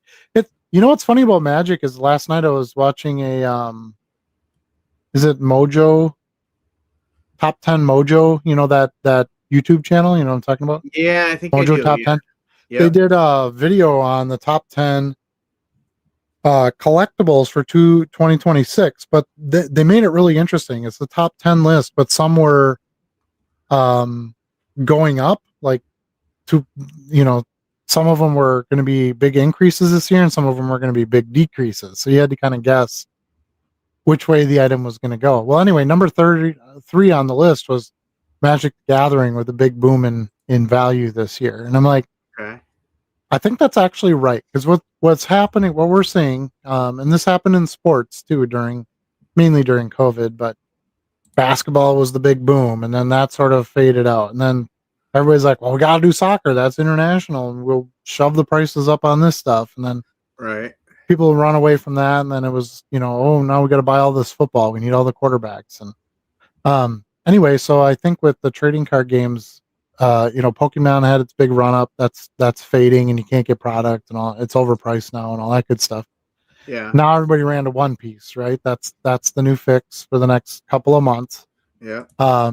But I think Magic the Gathering is going to have a strong run in there somewhere of lots of buying and investment, and because some of those early cards, the beta and alpha stuff, are worth good money already. Yeah. So you get the big dollar buyers in there, and then like you see, you're gonna see like this Pokemon card that just sold for 12 million or whatever, right? That Illustrator card. You're gonna see a sale out there where like, oh, Black Lotus PS Black Label 10 or something like that from Magic the Gathering sold for $1 million. Like that, there's gonna be a news splash of one of those cards, and then everybody's gonna have to have Magic the Gathering stuff. So, I do feel like that is going to happen in the near future. Yeah. Yeah, you're probably right. Maybe not. Yeah. Yeah. I mean, I gave it a try, but I would say on the sports and then the regular non-sport that I have, that keeps my hands pretty full. Dude, we have 47 viewers in this show right now. Yeah. That's insanity. Thank you all for being here. Appreciate you. If you're watching this recorded, try to join us live. We're live every Wednesday, 8 o'clock Central Standard Time. We'd love to host you, be a part of the chat, and we'll give our opinions and our thoughts and experiences on everything that we talk about, and just have a good time. Yeah. Designated Heckler says, I don't know anything about soccer, but wondering if there are Ted Lasso cards I could get into a Roy Kent. So I finally watched some Ted Lasso. It's probably a couple of months ago now, and yeah, it's really, really good. No, there are no Ted Lasso cards. I don't see that happening, as there isn't really a lot of focus on different teams and different players on the show. It's mostly about the coach or coaches. Yeah. Coach and the owner and whatnot. So we'll see. But if there's Ted Lasso cards out, yeah, those would do very well, I would imagine. Whatever they put out. Yeah, all I see, ACO cards, like the non-branded stuff, art cards and stuff, and even those are cool. So it would be. I think the only one I've seen is like an Allen and Ginter with one of the actors. You'll see a few of those, but I haven't seen an actual set. That would be pretty cool. Yeah, I agree. I think that's something that it's kind of like The Office, and there's a bunch of those where you're like, man, a card set could fly for a show like that. Community. There's what's that Larry David show? Curb the Enthusiasm. Yeah, Curb Your Enthusiasm. I think that could do well. So I feel like there's opportunities out there for some good non-sport stuff that nobody's really pushed for yet. So we'll see. Maybe Cryptozoic will kind of come back with a boom and try to do some cool stuff. They had a pretty good run there for a while. Yeah. Yeah, they have been doing a good job of picking some good IPs to put out some sets for. Yeah, for sure. I'm definitely a fan of Cryptozoic. You don't know how many people. No, I'm a soccer fan and a soccer player. You don't know how many people I talk to that are like, well, I don't know anything about soccer, but Ted Lasso. So it's like, it's amazing how many people watch that show and have zero interest in soccer, because it's really not much about soccer. I don't think it would have been as successful if it focused more on that, but yeah, it's interesting. Yeah, let's see here. Susie says, simple selling of Pokemon, all dollar box sellers need to know. You like selling Pokemon for dummies? Is that what you're talking about? Yeah. Because that's us. That would be us. I know Max has tried to show me some things and tell me some things about it too, but I just don't. You got to commit to it if you're going to do it, I think. And I just haven't put the time in. I've sold a pretty good chunk of Pokemon, pretty basic, boring stuff, but So I see the reason to add it, and I will continue to grow some of it. And that would be my next eBay store. If I expand into a third store, it would be a card game store. And obviously Pokemon must be present there. So, I'm picking up bits of it here and there. I know most of the characters. I played Pokemon Go for a while. I did play the card game a little bit in high school. Yes, I'm that old. When it came out, but I don't have any interest in the cards for myself, but I do see, the obvious draw that's out there. So I will continue to work on it a bit and some of the other card games as well as I build towards potentially building another store just for that stuff. Yeah. Designated Heckler says, or a TED card saying Exactamundo Dikembe Mutombo. Exactamundo. Yeah. That would be great. I mean, Ted is amazing, obviously, in that show, but I really like the equipment manager guy, who like actually knows how to play soccer. And yes. As a guy who played, so I think I have a little bit more bias in this, but when he talks about like running certain plays and stuff, I'm like, yes, listen to this guy. It's interesting how they interject like some real coaching in it, like some actual value in setting up team plays and things, but it's all through this dude who no one listens to. It just makes it that much more entertaining, I think. Yeah.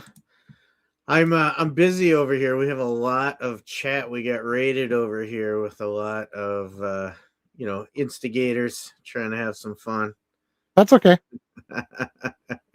I knew when all of a sudden our numbers spiked from like 18 to like 50, almost 50. I think we hit 49 at one point. I was like, right. That doesn't seem natural. So right. Tried to catch some attention and say, hey, stick around. We're having fun in here. But yeah. Looks like we got a Vikings fan, so Skol. Nice. Yeah. Florida 49ers fan. Hi, guys.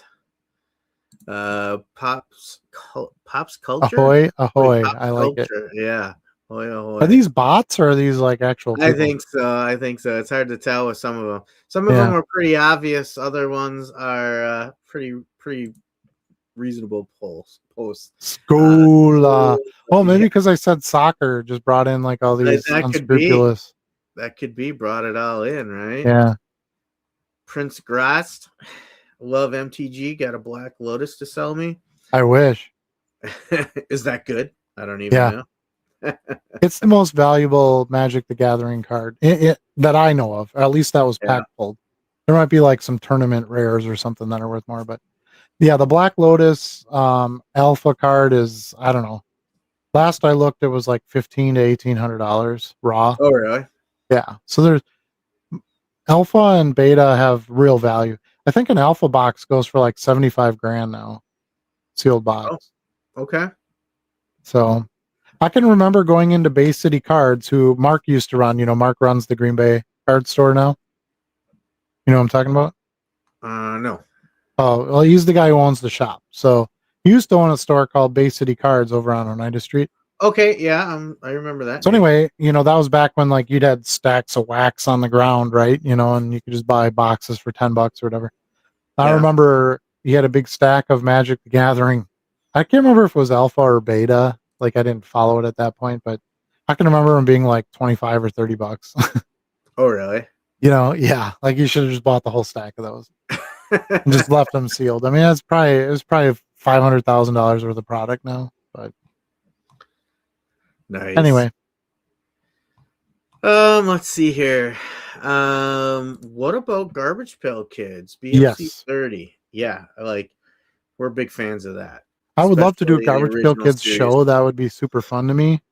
I don't know that I have the product to do that with. That's where it's tricky. Like you can't just get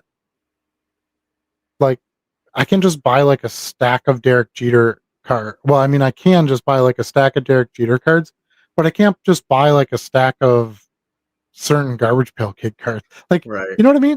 That's where I struggle with the non-sports show. Like, which Garbage Pail Kids do people want? Can I only sell Atom Bomb cards? Is there, does it have to be like the Tops Now versions where it's the short prints? Like, I don't know. Yeah, I mean, I think the original characters are the top sellers through all the new sets too, and then generally the grosser the better, right? Right. Well, actually, what does better is the ones that are pop culture related. So if it's like, it's supposed to look like Christina Aguilera, but instead of that, it says like Christina pulls her hair out or Yeah, something. yeah. I You did. know, I saw the those, Rihanna one recently. yeah, that's the stuff that like tends to do the best. I'm almost thinking if to do a show like that, what would work really well is to do like a set break show. Okay. So you bought like, it's Garbage Pail Kids Series 4. So you're set breaking that, and then you could add in like random other cards, or if people are looking for certain Garbage Pail Kids stuff that you got, you could do that Yeah. along with it. But I don't know. It's super random. And I don't necessarily just want to do a Garbage Pail Kids show. That doesn't sound that fun or financially successful. I'd rather just do Yeah. a non-sport show, and then like Garbage Pail Kids would be part of it, because then I could go in a lot of directions. Right. Right. That's what I was Based saying on before. Yeah. Yeah, because these early shows you do. My first show got boosted because I hadn't done one in a while. So, Whatnot kind of gives you that like free algorithm bonuses. Mm-hmm. But then this last show, I had like 5 or 6 people in there at a time, generally. Yeah. Yeah. So I'm like, well, what if the 5 to 6 people don't do Garbage Pail Kids? Like, I don't know. My biggest worry on live selling is sitting there for 2 hours and not having any interest in any of the stuff I'm selling. Yeah. And then making $0 over the 2 hours. Now that hasn't happened yet. But then you But- pivot. Like that's what, like I said, you have a couple different options nearby. If it's not moving, Yeah. switch to something else. Yeah. And let the chat give you some advice if you But I think- you have people in there. I think that's the way I'm going to continue to go. I just put like viewers choice type shows, and that's what I'm going to do. As long as I got 2 people, that's the best way to run it. So Yeah, for sure. For sure. Anyway, Bacon Bits 25 says, "Hey guys." hello. Thanks for joining us. Ricky Ticky Tavi says, "I'm playing Pokemon right now. My favorite is Squirtle." Nice. Yeah, I never played the card game at all, but I did enjoy the hell out of Pokemon Go for quite a while. So I played a little bit when the kids were getting into it. I, learned enough to play along with them. In fact, I still got a deck not too far away from me here in a drawer. I don't know. I keep thinking I should probably just sell this, but I don't. It's still sitting there. sure. Sterling Wheel says, "I still collect Pogs." Nice. Yeah, there's some nice ones I come across every once in a while. Yeah, recently I saw sold them in the some, store. 7-Eleven ones of like Tony Gwynn Yeah. and stuff. Yeah. Yeah, I saw them in the store. If, they're pop culture related, if for the most part. Yeah, and they sell here and there. There are people that are interested in them. So Yeah. I could see Pogs coming back, Why is that?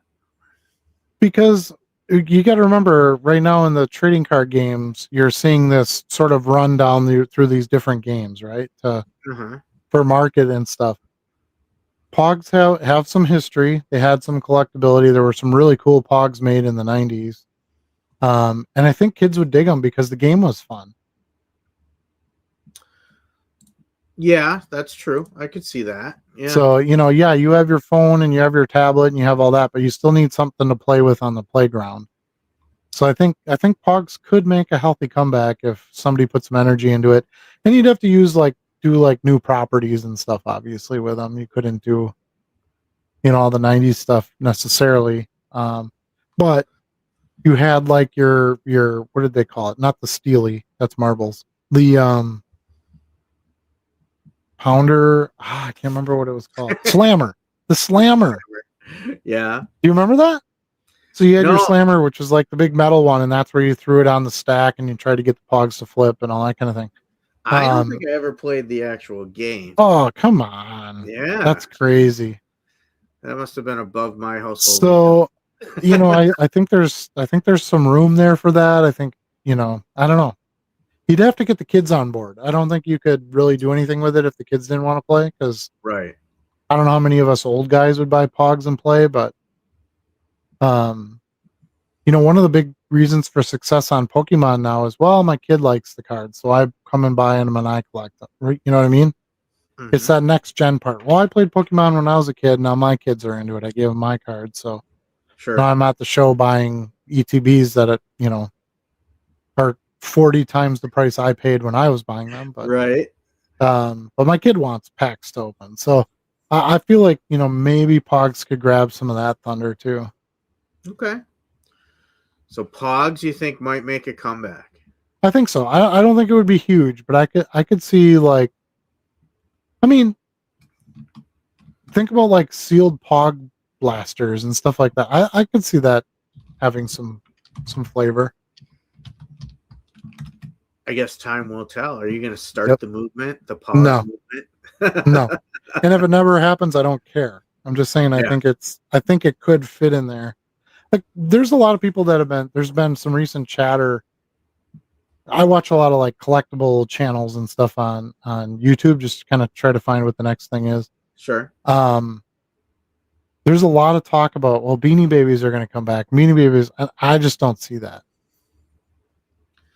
Well, in many ways, Beanie Babies have never gone away. They're still providing the same level of satisfaction as they have 20 years. Yes, that is true. But the values aren't there, and the chase, and the So I don't know. We'll see what happens. I mean, look at the things that are now fading away. Like Funko Pops are basically dead, and Labubus, and Yeah. like everything has to have its kind of cycle. For the most part, Labubu's dead already? I thought they Yeah. just got started. it was the number one thing on the going down list. Oh, really? Labubu sold 27% down last year. Okay. So, you're going to see some more decline there. And part of that's economics and other things too. But, and they were super hard to get. Like Pop Shop was the only place you could get them at. Most places don't have a Pop Shop, and I don't know. So, but anyway, that, one thing goes away, another thing has to kind of take its place. So I think Pogs could fit in there somewhere.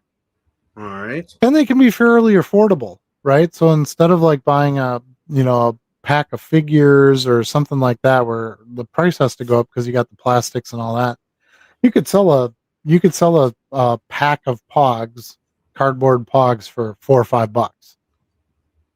Yeah.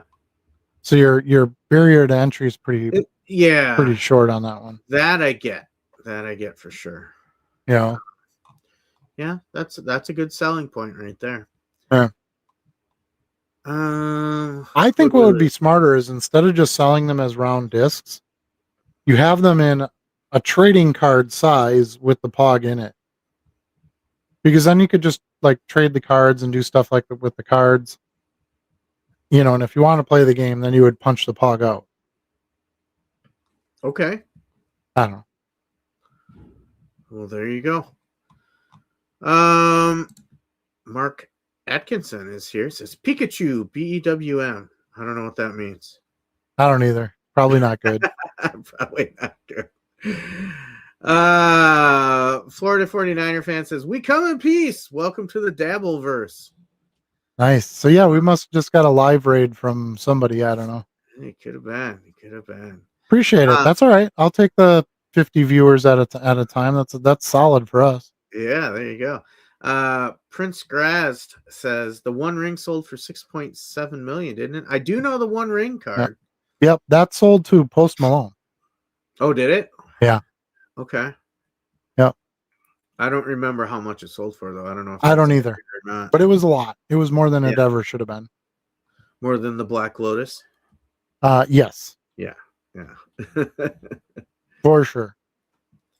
Pop Sculpture is sticking around, says, "What are we talking about tonight?" But Pop Sculpture uses the G word too. Oh, we got sworn at.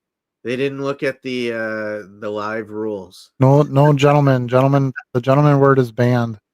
We're talking about some of everything, some new products coming up, some exciting things in sports that happened, plus are going to be happening. And just what we think are the next fads going to be. We're actually focusing a lot on the collectible card market, which is interesting for us. Yeah. Just talking about frustrations with trying to list Pokemon and some of the other games, but understanding their importance as well as maybe some other things that will come back, you know. Because Pokemon was huge in the mid to late 90s when it came out. And then it really faded for the last probably 10, 15 years.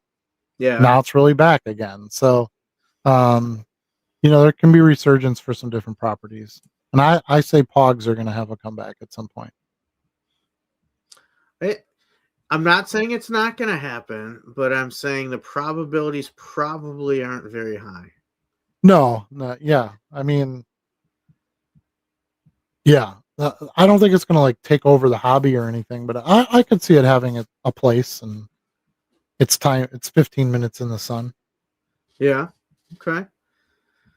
We got a snake in the grass here. Hey guys. Hello. Bayou Blue says, "Hey now." Hi, how's it going? Grandpa Ernie says, "I collect, buy, and sell and trade Pokemon cards." Awesome, you're in the right place then. We do a little dabble of that. We do them mainly sports and non-sport here, but got plenty of Pokemon viewers involved, and it's something we're trying to add to our business as well. Just a quick plug here while you guys are we're loading the next chat. Don't forget to join the Discord. The link is down here coming across the screen right now. It's an invite code. It'll get you in for free to our server. You'll get to see lots of conversations about different selling things that are happening, listing cards, scanning, live shows, selling, all kinds of stuff. So join us there. Great conversations. Put your 2 cents in and hopefully receive 5 cents back from others. And it's a very positive community. We don't have any of the toxic things that can exist in some communities. So come on in and have fun and relax and enjoy the show. There you go. Ricky Tiki Tavi says, "I'm never leaving." You're welcome to stay as long as you like. Prince Grass says, "I've got some new cards coming in on Saturday. What you got? What's coming in?" Yeah, tell us. No secrets. BMC 30 says, "My grandfather left me these military trading cards from when he was a child in Germany. They're from 1938 to 1945. Any idea what they're worth?" Yeah, they're worth what someone's willing to pay for them. As is every card, right? As is every card. Yeah, I would just look up, just kind of like any other card. I would look up sold listings on eBay. If you don't know what the cards are called or exactly what year they're from, I'd Google Lens it, and it should give you pretty accurate information. Most cards have plenty of sales history to them, even older cards. Something should pop up saying, "Oh, it's this card," or "This card is for sale here," and try to find sold listings of that card, not ask price listings, because that's not a great way to value. But some sold listings, and that should give you a pretty good idea of what that card is worth. And then take some notes on what the card actually is. So if you do decide to sell it, you know what you're talking about and what your titling needs to be, and then go from there. There you go. Susie says, "Yes, Pokemon for dummies." That's what I need. Designated Heckler says, "CDP has a new method to pull cards in order using the box, column, etc. coding. You don't use those, but would it speed your pull and ship process if you could pre-sort cards to pull by date?" Yes. I think it would. I don't think it's like crucial, because my pick and pull speed is pretty quick, as you've seen in the videos. But yeah, anything where you could put that information in ahead of time would be great. I don't know that I see any advantage to the SKU system, though. I mean, the SKU system, you know exactly where to go to get it. Right, but instead of like having the random SKU that's in there, you would have something specific to what you were doing. That's what I get out of this. But we do have something specific to what we're doing. Well, right, but you have to go add it in yourself, and added on to like a random SKU that's generated and things like that. If you had something where it was just the bag numbers and stuff, that would it'd just be a little bit cleaner. Is all I'm saying. Because some guys Cleaner. want. If some guys, once the stuff gets listed, they go in and change those SKUs and take out the randomly generated stuff. So if you could avoid that step, I could see, like I said, not a huge value. It's not a make it or break it deal for me. But I wouldn't mind it to see it. Which I don't get it when guys do that, because buyers don't see that. Right. And you have a dash before the random piece. Like, why can't you just ignore that? Some people have OCD about certain things, Charlie. Why does Charlie do some things that yeah.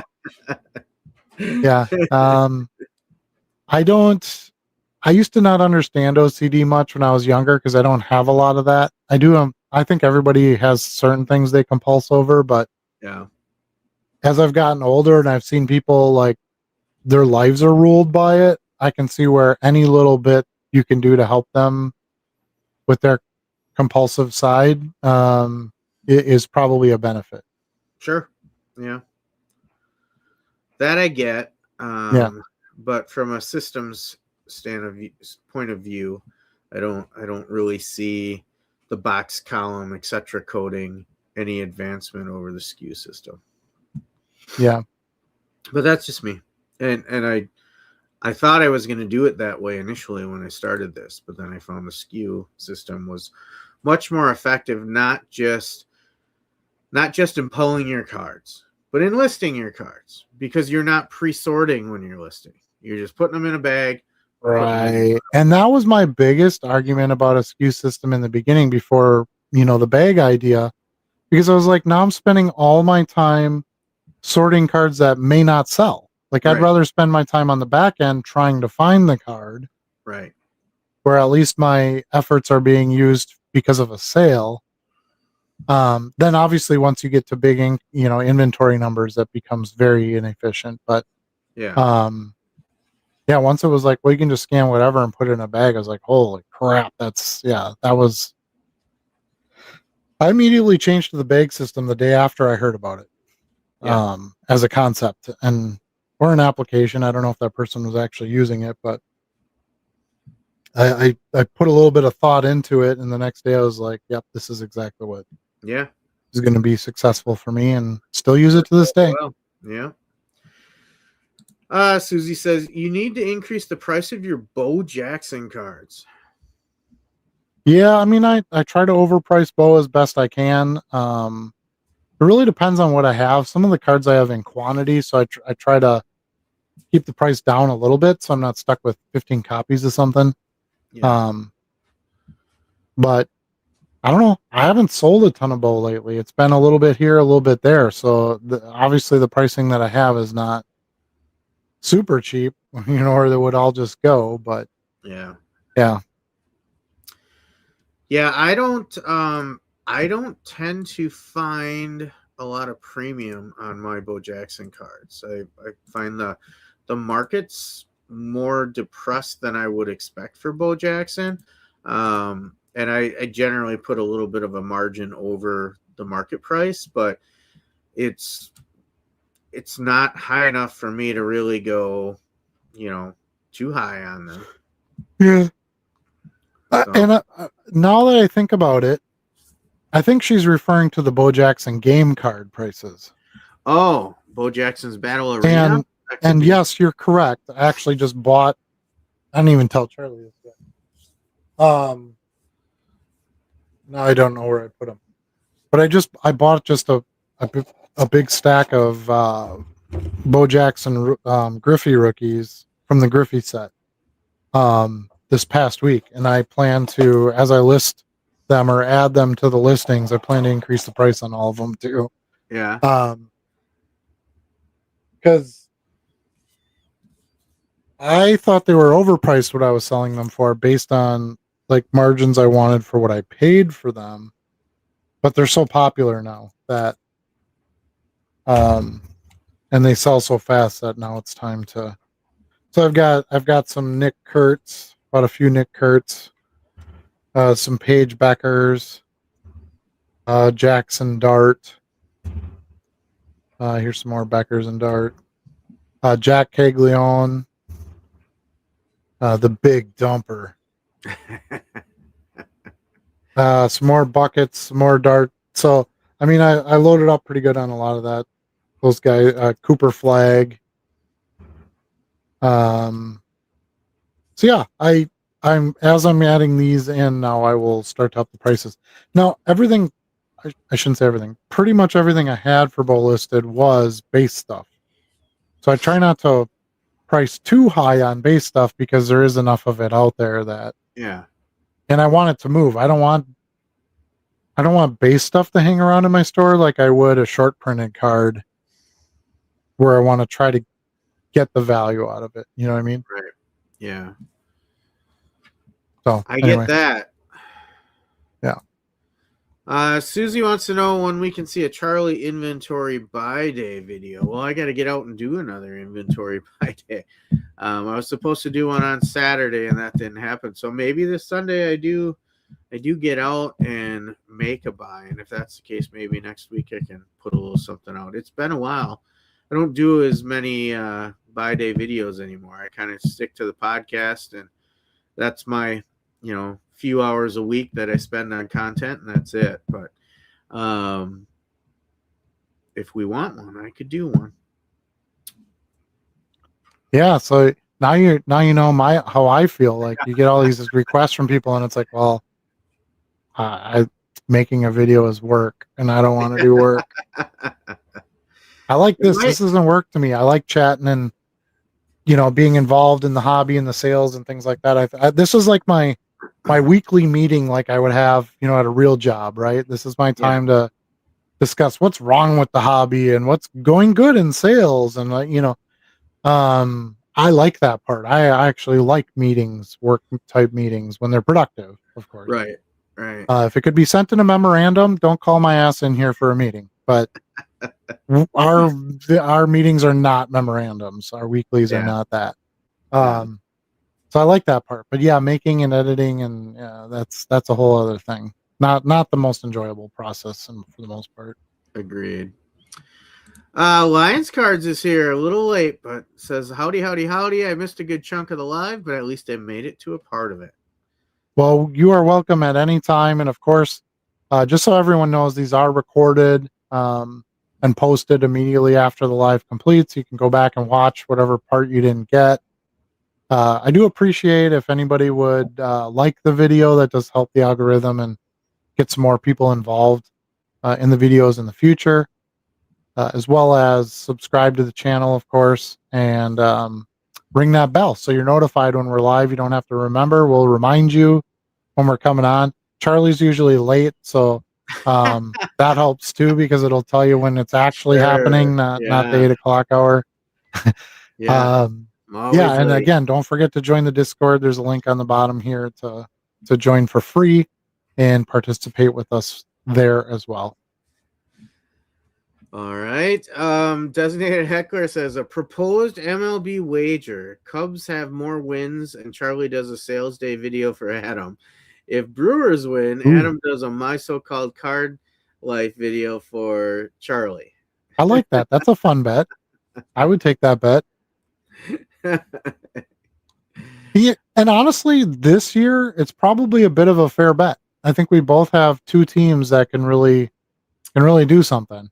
I don't know what to expect out of the Brewers this year, to be honest. Yeah, I think as long as they get the pitching figured out, I think they'll be okay. That's the thing. I don't feel we did anything for our pitching. Yeah, and it was a struggle last year. So, well, and the Cubs get Steele back. That should be a big help too. On my side. Yeah, Justin Steele. Is that who you're talking about? Yeah. All I know is I'll show this and enjoy this every day. So I do have to admit the Brewers logo is like one of my top 5 logos in Major League Baseball. Really? Yes. Because I love the M and the B coming together as a glove. It's brilliant. Yeah. It's simple yet has that complexity to it. It pops on a jersey. the blue and the yellow just works really, really nice together. And It does. I mean, I see Brewers clothing in like the stores and stuff because, of course, I live in Wisconsin, and I'm like, man, they make that. There's some cool Milwaukee stuff, you know. There just is. I'll Yeah. admit that. Even the City Connect stuff is pretty good. Yeah, or like the light blue, like Yeah. the sky blue stuff. I like that. Yeah. They just did a great job with the branding of the Brewers, in my opinion. No, the Cubs aren't no slouches either. The little Mad Cub logo where his brow makes the W, that's pretty badass. Just the C, pretty simple, but the C with the little bear leaning against it with the bat in his hands. You know what I'm talking about? That's That okay. logo. That's a great design. Like, most of those older teams have gotten it right from time to time, but I would say overall the Brewers are one of the best in the league as far as color and design and getting it right. I like the pinstripe, the blue pinstripe with the yellow, the blue with the yellow pins. Yeah. Magnifique. Yeah, they're good. Yeah. Susie says those Disney Wonder cards are still selling for me. Yeah, I've been selling those too. I don't think I have any of those. Yeah, they don't go for good, like big money. The stuff that I bought, I think I bought a couple of fat packs or something when I saw them. Okay. They just don't have much in the packs, and they're a matte card. They kind of look like Bowman, like Bowman paper cards. And you get like 3 or 4 foily cards in a pack, and that's it. Like there just wasn't a lot of excitement to it. Okay. Design wise, like they need to start doing more die cuts again and things like that. Like, come on, like real die cuts, not just like, oh, here's a circle or here's rounded corners. Like something where like a chunk of the card is cut. Remember the old Beam Team cards where it had like all the slots cut in it and like let's Tops Laser. Remember the football Tops Laser with the cuts on the. Come on, give us something here. You're charging us $200 for a box of 10 cards. Like, make the cards cool. So, so that's like my one complaint with that set, especially being a non-chrome set. They have to do something to drive it a bit. Good characters, good art to it. Animated art and stuff like that. I like that, but it just doesn't have a lot of flavor. Yeah. Yeah, I've noticed that too. There's not too much to get excited about in the designs. Lions Card says, I gotta find those Bo Jackson cards. Maybe I will at this show I'm going to Saturday. Where are you going? Where's the show? Susie says, yes, the Bo Jackson. Yeah, they are. I predicted they would be a fire card set this year, and that is vastly coming true. I wish I would have pre-ordered boxes. Yeah. But I just didn't know, and I didn't know they were kind of expensive for sort of a startup gaming company type of thing. So I don't know. But I've bought plenty of singles and resold plenty of singles, so I will stay on that train for sure. I was just looking to see when's the last time I sold one. January 27th, it looks like. I really haven't moved them the way I thought I would be able to move them. I sell at least a few a day. Yeah, it's interesting. Yeah. I mean, you've seen the sales video. Well, maybe you've seen them. I don't know. I watch them. But there's always a couple of them that I grab every day for sure. Yeah. I mean, for a while there, of course, when you get new stock and you fresh list them, I had a whole bunch. Yeah. Yeah, I sold a handful in December, one in January, and nothing so far this month. So, and I know I still have a bunch out there. So, Susie says Disney Wonder does a good die cut. Now, I've been watching this Tinkerbell die cut. So there are a few. Yeah. It's not an easy pull. Yeah. It's not like you get like a couple in a pack or something. Right. Lions Card says, doing the Lansing show, they always do on the fourth Saturday of every month. Always a great show, although last time I noticed there were many tables that were more overpriced than usual. Yeah, I kind of noticed. I went to a smaller show a couple weeks ago, and I noticed the same thing. It was like I was finding some stuff, but man, it was like they're asking what I would ask for it. So as a Yeah. reseller, it just doesn't make a lot of sense. That's no bueno. Nope. And you got to know when to walk away. Yeah, no one to hold them. No one Mhm. to fold them. Yeah. So that catches us up in the chat, and we are Sweet. past the 2-hour mark. How about that? Yeah. And we did 3 hours last week, so you got bonus footage last week. I think we'll cut her on time tonight. So Yeah. I got to get upstairs. I got my little dog with his issues, so I'm gonna pitch in for that, so everybody else can get some sleep for a little while. Yep. It was a marathon last week. I will tell you that I was pretty tired the next couple of days. Well, it didn't help being sick, but I Right. was like, man, the two together was really not a great combination. Yeah, knocked you out pretty good.